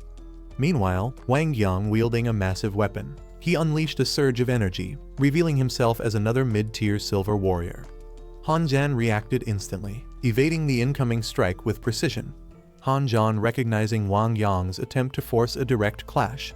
Confident in his overwhelming strength, he declared the battle was already over. In an instant, his attack landed, creating a fiery explosion that shook the arena. The impact sent shockwaves across the battlefield, leaving the audience in stunned silence. Wang Yang was struck down, his body convulsing from the sheer force of the attack before collapsing to the ground. The spectators reacted with mixed emotions. Some were in awe of Han Jan's power, while others were unsettled by his sheer dominance. Discussions broke out among the audience, with some acknowledging that if Han Jan had used the blade's edge instead of its back, Wang Yang wouldn't have survived. The battlefield fell silent as the dust settled. Some spectators questioned the brutality of the fight, wondering if such overwhelming force was necessary in a mere competition. Others debated whether ending it in a draw would have been a more honorable choice. Wang Yang acknowledged his defeat. He steadied himself with his weapon, admitting Han Jan's strength was beyond his own. With the first round concluded, the Great Wall military martial arts team secured victory. From the sidelines, Su Bai observed the battle carefully. He noted the sheer strength of the opposing team. However, there was no hesitation. His match was next. Turning to Luo Yangqiang, he asked if he was ready. Before the next round began, the principal reminded Yang Hao to fight within his limits. The goal was participation. There was no need to push beyond what he could handle. However, Yang Hao was determined. He assured the principal that he wouldn't let Jiangsu Martial University down. With that, the second round commenced. Zhang Lexiao, a sinister-looking opponent wielding dual blades, stepped onto the battlefield, his confidence clear. Mocking his opponent, Zhang Lexiao taunted Yang Hao, making it clear that he viewed him as nothing more than a plaything. But Yang Hao wasn't fazed. With his massive cleaver in hand, he charged forward, launching a powerful vertical slash. Yang Hao struck first, his cleaver slicing through the air in a powerful vertical slash. The impact connected, but Zhang Lexiao barely flinched. In an instant, Zhang Lexiao retaliated. His movements were swift, his dual blades creating a web of red slashes around Yang Hao. Lexiao laughed, taunting him as he continued his assault, treating the fight like a game. Yang Hao gritted his teeth, struggling to keep up with his opponent's unpredictable attacks. From the sideline, frustration grew among Jiangsu Martial University's team. Watching Yang Qiang struggle against Zhang Lexiao's relentless attacks felt like outright humiliation. Some urged the principal to call him back before it got worse. But Su Bai refused to accept that. He insisted that Yang Qiang was fighting for more than just a match. He was defending the pride of their university. Stopping him now would mean surrendering that honor. Zhang Lexiao continued his torment, taunting Yang Qiang to surrender. He warned that the longer he resisted, the worse it would get. But despite the pain and exhaustion, Yang King refused. He clenched his weapon tightly and declared that Jiangsu Martial University would never admit defeat. He struck again, this time with enough force to break any remaining resistance. Zhang Lexiao continued his relentless assault, slashing through the air with an eerie excitement. He mocked Yang King's stubbornness, taunting him to surrender. But even as his body trembled, covered in wounds, Yang King refused to yield. With one final strike, Lexiao delivered a devastating blow, sending Yang King crashing to the ground. The impact echoed through the arena, leaving him motionless on the floor. The crowd murmured in shock. Some questioned the cruelty of the fight. Was there really a need to push an opponent this far? Others wondered if Lexiao had any humanity left, as his actions went beyond mere competition. The match ended with Zhang Lexiao's victory. Jiangsu Martial University's team was furious, seeing their comrade humiliated. Su Bai clenched his fists, determined to make Madu Martial University pay for their arrogance. Before he could step forward, Bai Ningbing took the stage. Confident and composed, he promised not to let Zhang Lexiao continue his unchecked arrogance. The principal warned him not to be reckless, but Bai Ningbing had already made up his mind. As Bai stepped into the ring, Zhang Lexiao greeted him with a smirk, unimpressed. He mocked his new opponent, finding him far less entertaining than the last. But Bai Ningbing wasn't interested in banter. He immediately shattered his own sheath, signaling he had no intention of playing games. The second round began. Without hesitation, Bai Ningbing launched forward using Void Step. His blade aimed to end the fight in an instant. Bai Ningbing wasted no time, launching himself at Zhang Lexiao with his White Spirit Blade technique. His movements were swift and precise, aiming for a decisive strike. Lexiao smirked, amused at his opponent's ruthlessness, but he wasn't about to let himself be taken down so easily. With a burst of red energy, he countered, deflecting Bai's assault while maintaining his eerie grin. The spectators watched in awe. The sheer brutality of the battle left many questioning whether they were really witnessing a fight between students. The arena was filled with a scent of blood, heightening the tension. Some onlookers suggested stopping the fight before it escalated further, fearing one of them might die. But neither Bai Ningbing nor Zhang Lexiao had any intention of backing down. The battle was only getting started. Zhang Lexiao weaved his twin blades through the air, forming a deadly net of crimson slashes. But Bai didn't hesitate. With burning determination, he charged straight through the attack, his White Spirit Blade technique tearing through the red streaks. Lexiao dodged at the last moment. Bai's attack had real force behind it. Still, he laughed, unfazed by the threat. He taunted Bai, questioning if he truly had what it took to end him. Bai struck again, his movements razor-sharp. But Lexiao countered effortlessly, blocking the attack. With a cruel smile, he belittled Bai, dismissing him as nothing more than a low-tier fighter from a nameless university. Zhang Lexiao smirked, pressing his blade against Bai Ningbing's throat. He declared the fight over, confident in his victory. But Bai refused to accept defeat. With a fierce glare, he tightened his grip on his sword, forcing himself forward despite the searing pain. Then, Bai impaled himself to strike Lexiao at the same time. Blood splattered across the arena as both fighters were locked in a fatal exchange.